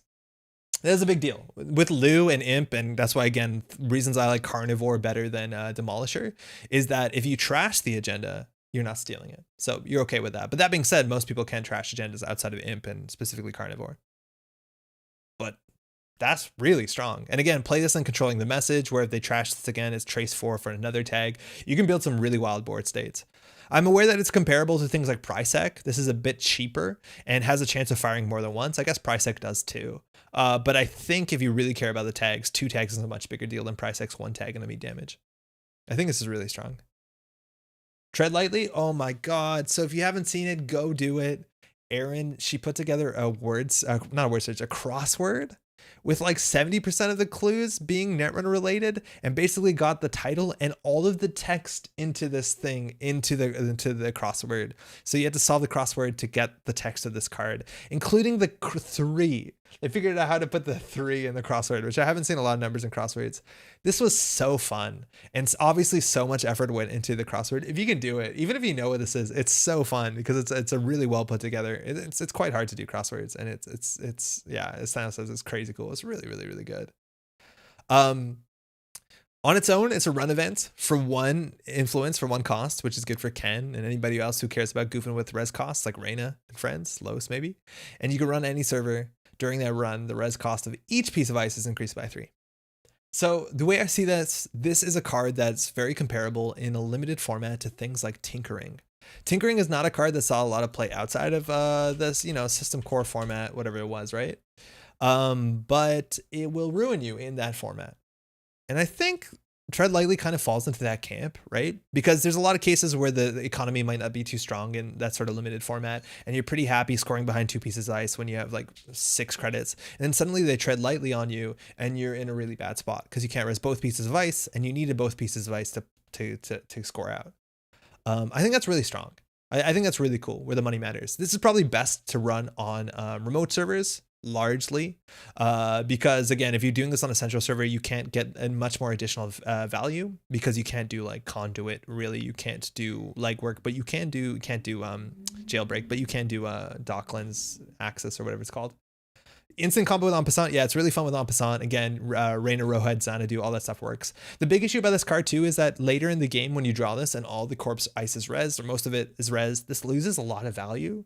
Like in theory, this is the most value if you're not only running a server with multiple pieces of unresed ice, but encountering multiple unresed ice, which again, if you get stuck on the first ice, you're not doing too well.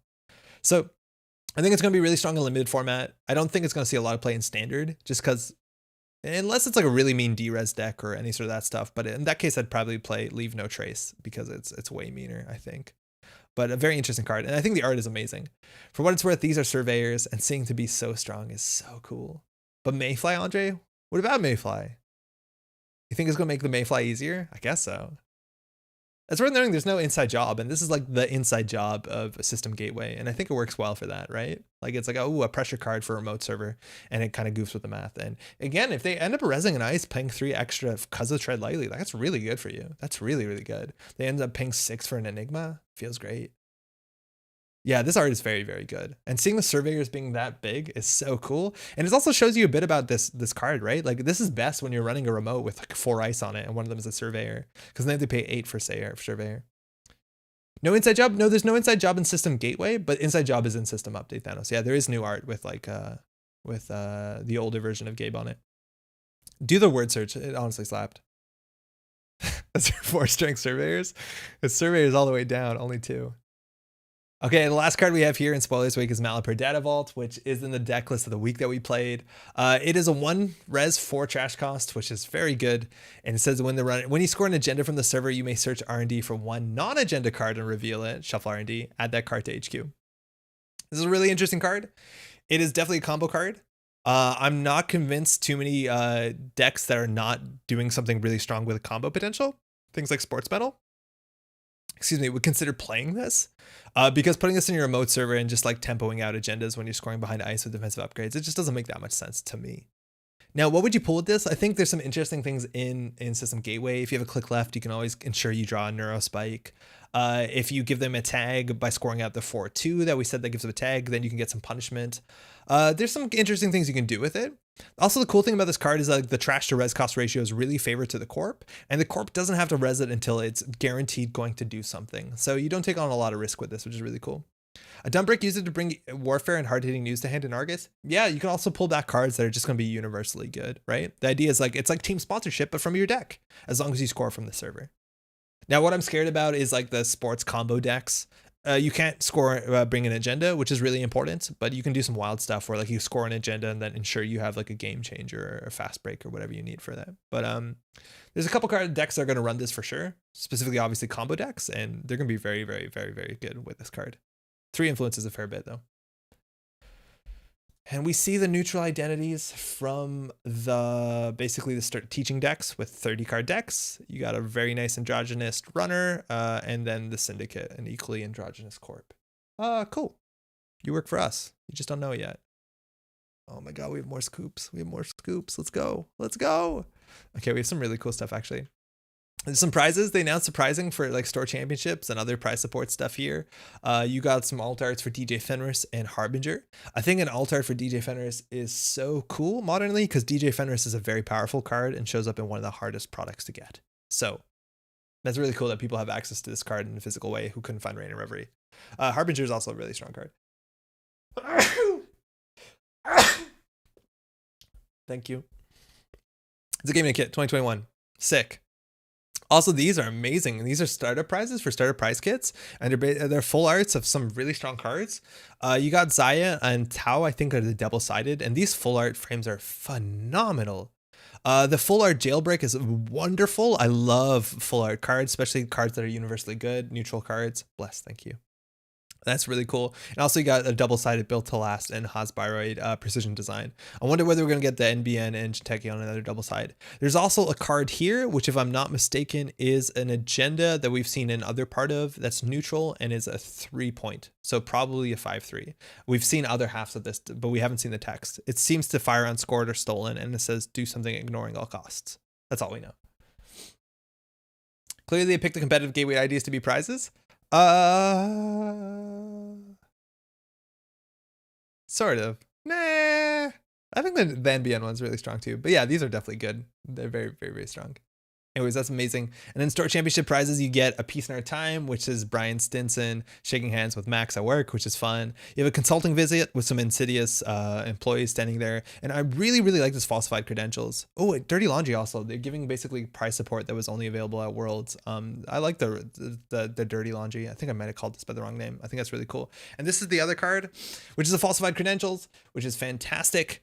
And I like the art a lot. I don't know if that's meant to be Zaya, considering the gloves.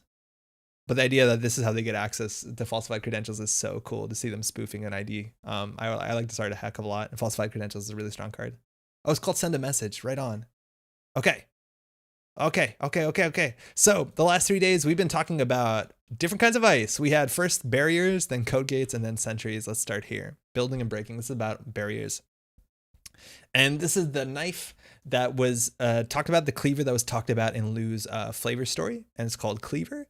And it embodies a really cool design of old Netrunner Anarch, which is fixed strength breakers, except the strength is no longer fixed.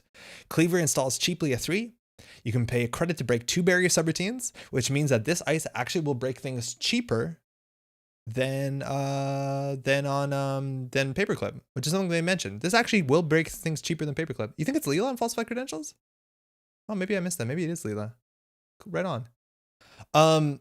Okay, so the basic idea here is there's a lot of Anarch breakers back in the day that would come in at 3 strength or 4 strength or 5 strength, 3 or 5 strength, and then you didn't have the ability to boost their strength, but they were very efficient at breaking subroutines.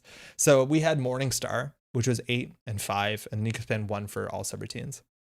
This is like this cool marriage between like Mimic and Yogg and a Corroder of some sorts. And this actually is very, very fascinating. It's not exactly a fixed strength breaker, but paying 2 for 1 strength gets pretty awkward.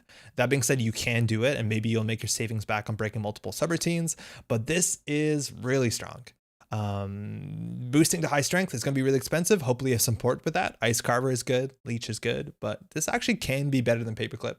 I still think a lot of people are going to just play Paperclip in standard because it's cheaper to play in terms of like the click you have to spend, and it's better against almost, and this might be better against some things, but Paperclip is a lot better against most things. But this is a really cool design because this is actually comparable in a lot of ways to Paperclip, which is pretty hard. Seems like a fair competitor for Corroder. I think I'd always play Corroder. I play Cleaver over Corroder. Cat also did the art. And Pharaohs. We talked about this. It's a Weyland ice. It is one of the old wonders. This is the Lighthouse of Alexandria. And you res it for 7. It's 5 strength. And you can advance this ice, and it works more like a cat, where if it gets 3 advancements, it gets a bunch more strength. It doesn't like a cat. There's no like you can't break all the subroutine stuff, but it just gets +5 strength. So if you triple advance this becomes 10 strength, which is a lot. That actually is a heck of a lot.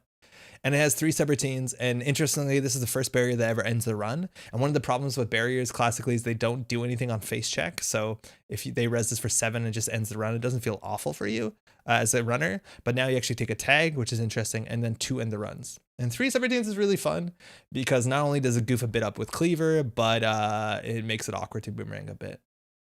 Pharaohs feels kind of meh when it's not advanced. Yeah, Pharaohs feels really meh when it's not advanced. You res for 7, they break for 4 with paperclip. Feels pretty bad.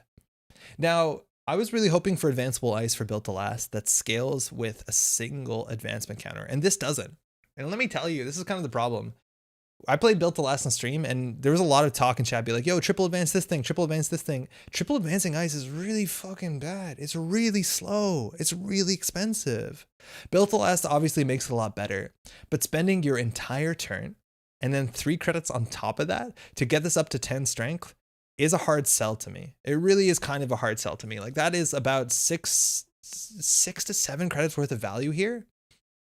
Feels kind of rough. That being said, this at 10 strength obviously is a lot better, but unless you're doing any of the tricks like dedication ceremonying this, or there is one card that lets you install this on a remote server with 3 advancements on it, that is really good, but still advancing this to 3 just doesn't mesh with the kind of built to last decks I'll probably be building, which are aggressive and quick. I'll probably end up advancing this once and then not doing anything more to it, which actually means I'll probably end up still playing Firewall, which is a bit of a bummer. Why is it bad if it creates something that has a big barrier for the run entire game? Well, it's just such a bad tempo. It's just a trade on tempo, right? Like the built to last games that I played on stream were lasting 8 to 10 turns. So this is probably just not a good ice for that certain deck where I'm trying to jam and single advance and maybe double advance for trigger light and not triple advance. You're right. There are decks that want to like ice up and like really turtle up. There's just the kind of decks that like mass common and red planet couriers into a government takeover for the win. And it's just not my play style. That sort of deck frustrates me in a lot of ways. So I don't like doing it, but you're right. You could do that. You definitely could do that and probably won't be the worst, but on tempo, triple advancing is really rough. It looks like a good botchless target. That's actually a really good point. Botchless will eat this. It's very good in SSO though. Yeah, it is.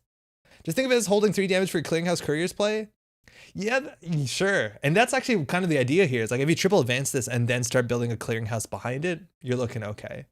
But the problem with red planet couriers is then the Pharaohs becomes 5 strength, and then it's easier to get to your clearinghouse. It's good for the not fun decks. Paul, I didn't want to say that, but that's kind of how I see a lot of the advanceable sit back and do nothing decks, is I don't find them to be a lot of fun to play against or play as. But yeah, I have no doubt a lot of people love that idea of like, I'm going to put on all the armor possible and I'm going to get this to 10 strength. Cost 1 less than Toll Booth, same strength, 2 more subs, no on encounter effect. Yeah, but that's the thing with these things is they're generally not amazing until you advance them, but I'm not going to advance them. New Parasite that doesn't care about strength. The new Parasite that doesn't care about strength takes like 5 turns though, no?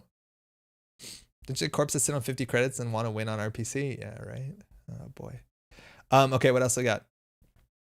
Mariana? I don't know how to pronounce this. I'm pretty sure this is a reference to, I think Marjana's a queen or a character in 1001 Arabian Nights.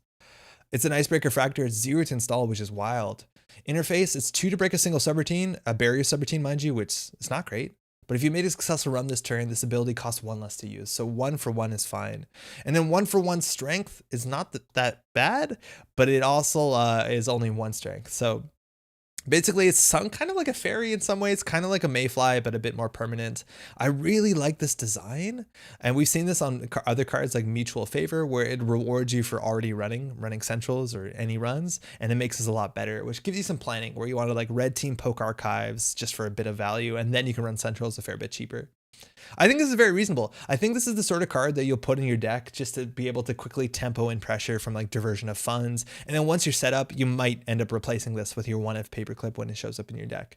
I think this is pretty interesting. Yeah, Baby Corroder is a nice way to see it as well. I think 0 on the install is wild. Does it make Con better? Not really. It's blue inty, but better. In some ways it's worse too though, right? because 2 credit for 1 subroutine if you're locked out. If you're in the first run turn can be pretty bad. But yeah, blue and T is a very good comparison. This is an interesting card for 1 influence as well, right? It's quite nice. Some people might consider splashing that. Maybe. I don't know about that. And then finally we have Ping, which is one of my favorite cards in the whole set.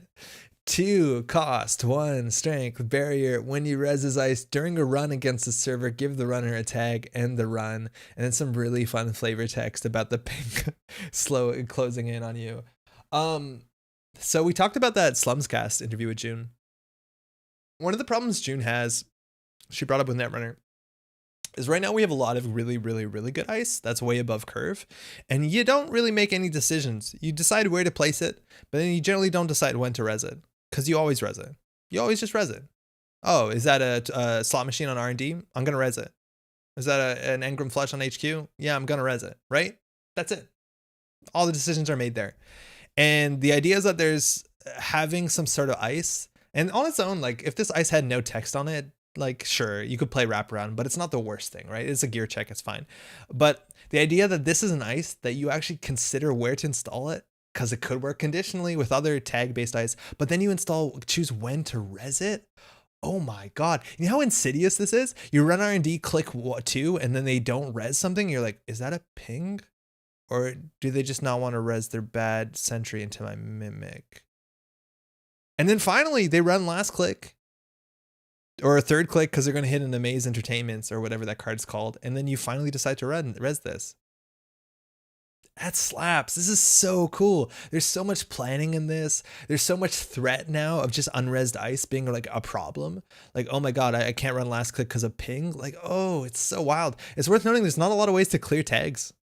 There's not a lot of ways to clear tags. We have what? Citadel Sanctuary and No One Home? I think that's it.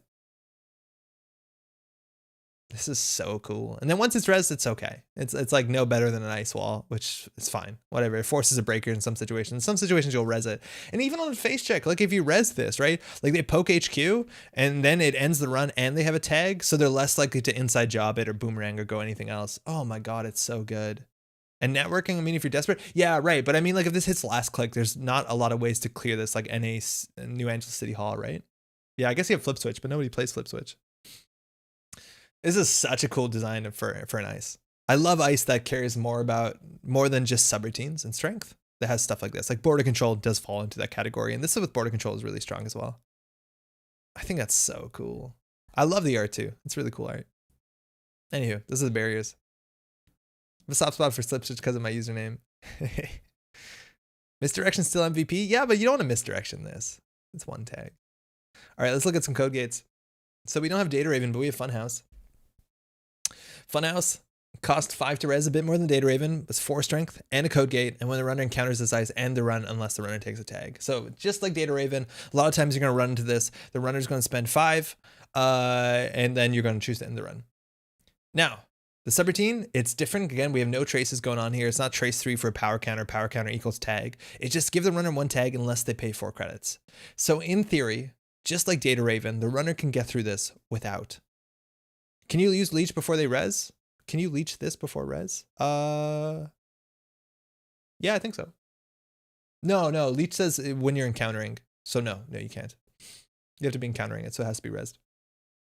Anywho, Funhouse, the runner can get through this. They're either going to have to take a tag or 2 tags. So it'd be a tag and 4 credits or 2 tags, which is quite strong. That's quite something. It's also really interesting because one of the big problems that Data Raven had, and a lot of times it wasn't the worst thing because if the runner went to tag me against your deck, generally as a corp you had a win condition. But if they go tag me against Funhouse, oh no, it still doesn't matter. They can still go tag me against this. I like the idea of the NBN amusement park. This art is from Bruno. It's hard to see sideways. They say here, Balixa, who did the art on Ping as well. Basically, yeah, this is new Data Raven. It being a code gate is interesting. The questions are basically who breaks this for better than or worse than Data Raven. A lot of times you just trace through Data Raven. So this actually is going to require a breaker. If you don't want it to require a breaker, you can always pay 4 credits, and breaking this for 4 credits doesn't seem the worst. I think a lot of people will end up playing this for breaking this for 4 credits. Maybe you MK Ultra, you Black Orchestra this for 3 credits, but this seems pretty good. Poor Jez. Oh yeah, yeah, that's true. Oh man. Back to slotting Hunting Grounds. Yeah, Hunting Grounds works against this, just like Data Raven did. But this is a really important card to have in the set because the NBN cares about how many tags you have or how often they can give out tags. And this is one of the few cards that can somewhat indiscriminately give out tags. As a new Data Raven reprint, I like it. It's interesting. It's probably more fairly costed at 5. And it's interesting. And this pay for the tag thing is kind of like Sanctuary's 4, right? Right?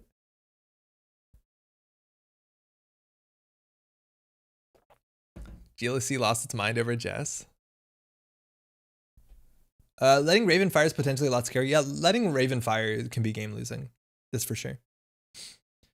Like if you have misdirection, this costs almost nothing to get through while Raven eats that. What do you mean this costs almost nothing to go through? You have to take 2 tags and then you have to spend 2 clicks and 2 credits. Spending 2 clicks and 2 credits is a huge cost. Yeah, no, I think it's still very expensive.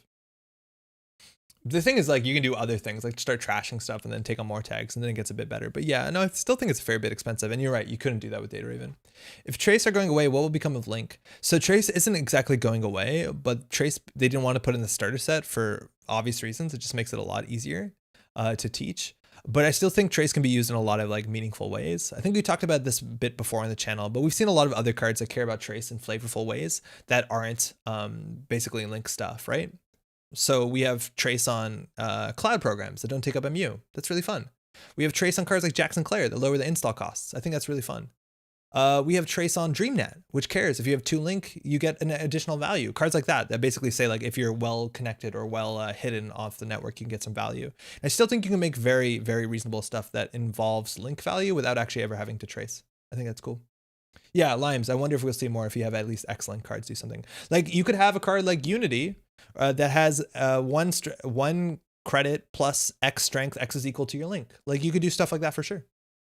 And I think that might actually be more healthy because let me tell you, from someone who used to play like, you know, power tap, tracing 419 against a meta of trace-based Asmari decks, it's fucking miserable. You just lose that matchup as Asmarian. It wasn't your fault, right? It's just so polarizing when that Asmari deck had all the trace ice and you had 3 Link. Like it sucks. Oh shit, I didn't realize this was Liga. That makes a lot of sense. This is really hot. Okay, this is a decoder, Unity, and there's actually another program that works kind of like this. On its own, 3 credits, 1 install, 1 cost. Interface, 1 credit to blank a code gate subroutine. And then the most interesting sentence that is going to make all them shaper players that just love installing everything. 1 credit plus 1 strength for each installed icebreaker, including this one. Woo! If you have 3 breakers out, that's 1 credit for plus 3 strength. All right. Okay. 4 programs. That's what they said in the article. If you have 4 icebreakers, not programs, mind you, icebreakers installed, this actually breaks, boosts once to Fairchild 3. So you break Fairchild 3 for like 4 credits. That's pretty nice. That's really nice. So if you have a lot installed, this gets cheap. Again, you can still work with other stuff like Leech and Ice Carver to make this a bit better. But this is a very comparable card to Gordian Blade. People are talking about specifically Tau, and this is the sort of card that Tau can capitalize on. And between this and Gordian Blade, you kind of want to see which one's better. The idea with Gordian Blade is you stack all your code gates, but with Unity, ideally you're breaking code gates relatively cheap because paying 1 credit to boost strength is generally a big deal, right? Because you end up breaking Fairchild 3 for like what, 6? This breaks it for 4. That's a bit better. How does Baba Yaga beat the most impressive ice card Swordsman? Well, you can always still use the breakers on Baba Yaga that are hosted. You can still just use them. So if you have a killer on Baba Yaga, you just use the killer. You don't actually have to use Baba Yaga. I was trying to remember what the AIs are that I really wish they had a better strength boost subroutine. Yeah, Waka says you just use the killer 100%.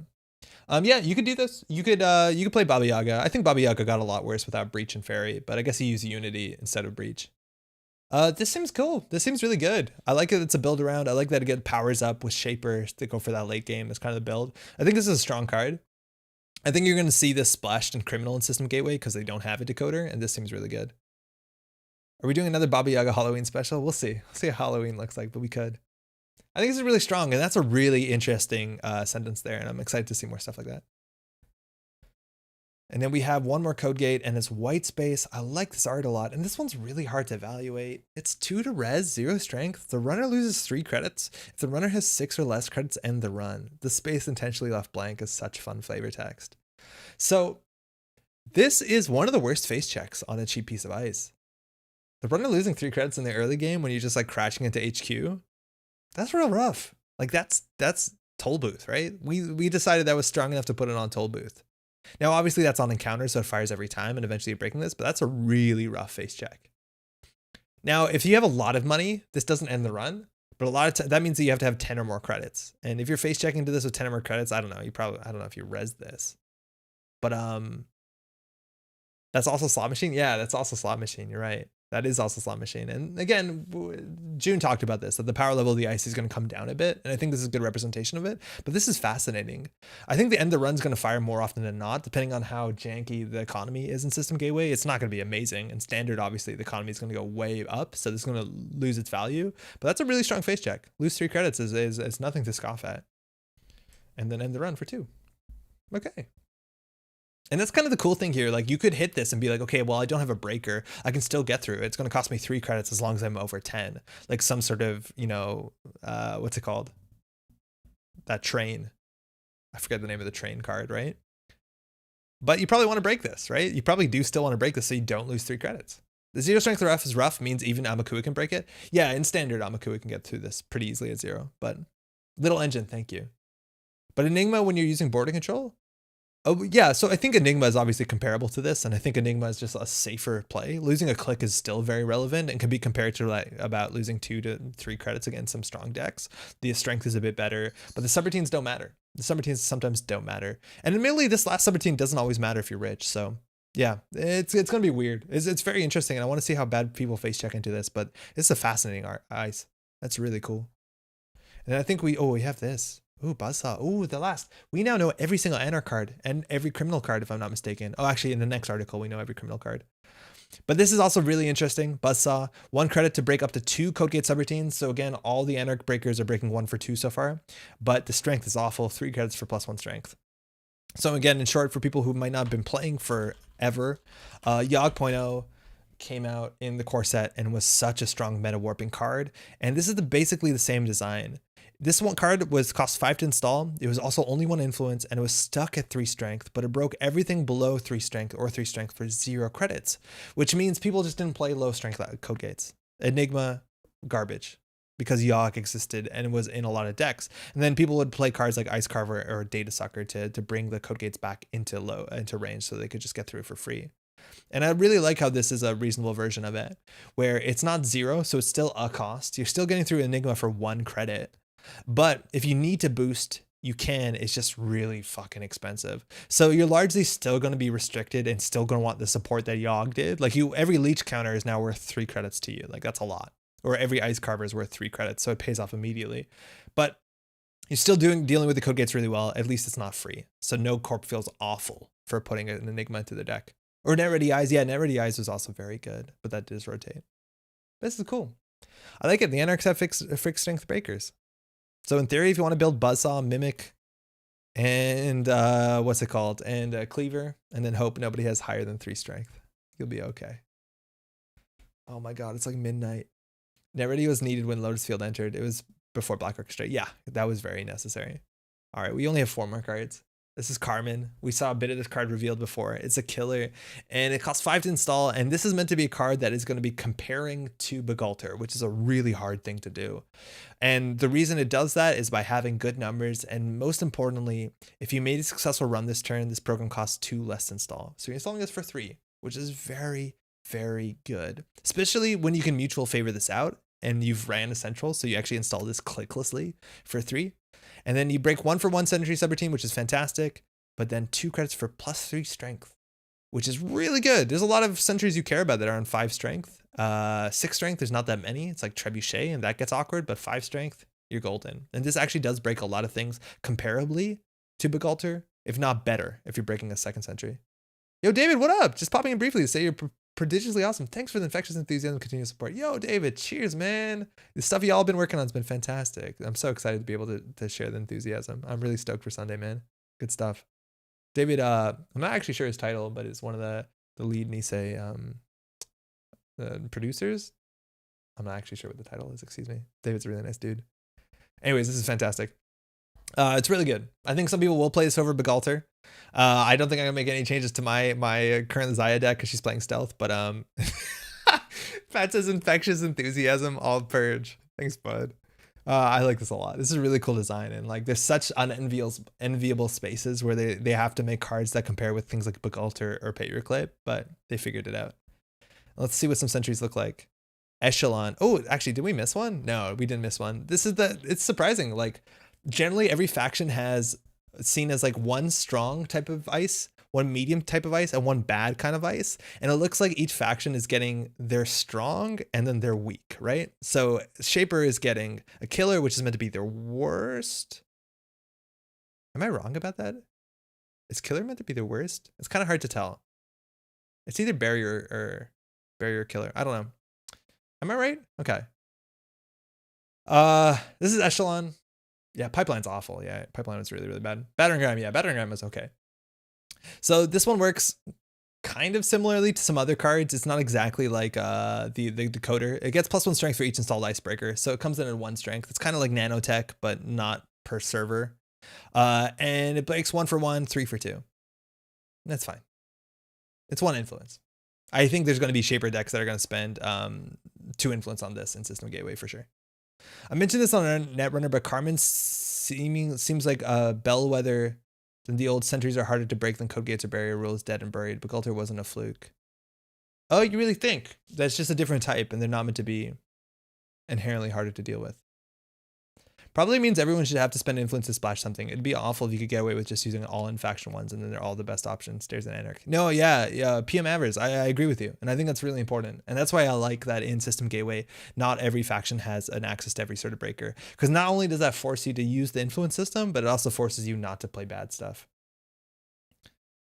At Restream Bot, you may be right, but Begalter's likely over the curve either way. Yeah, it's hard to tag people at D&D. You just tag the Restream Bot, unfortunately. Okay.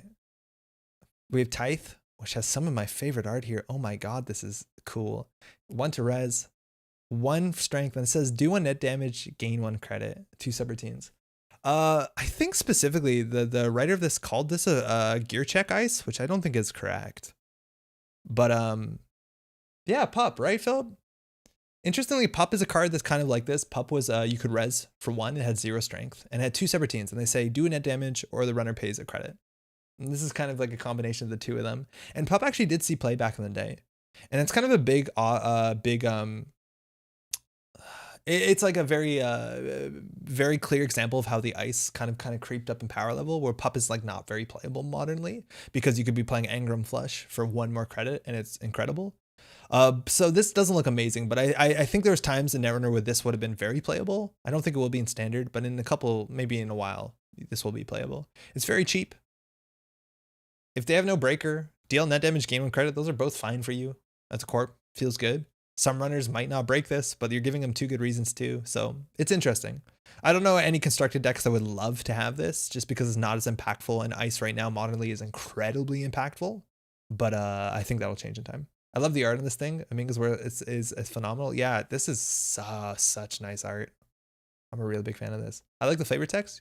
You'll give till it hurts, then I'll reach for more. Red Coman. Pop-up window. Art flavor text name, it's not good. Yeah, it's really, really good. Tithing, for those who don't know, is the act of, I don't know, specifically I always understood tithing when it comes to like churches, where it would specifically be like 10% of your income was to be donated to your parish. That's what a tithe is.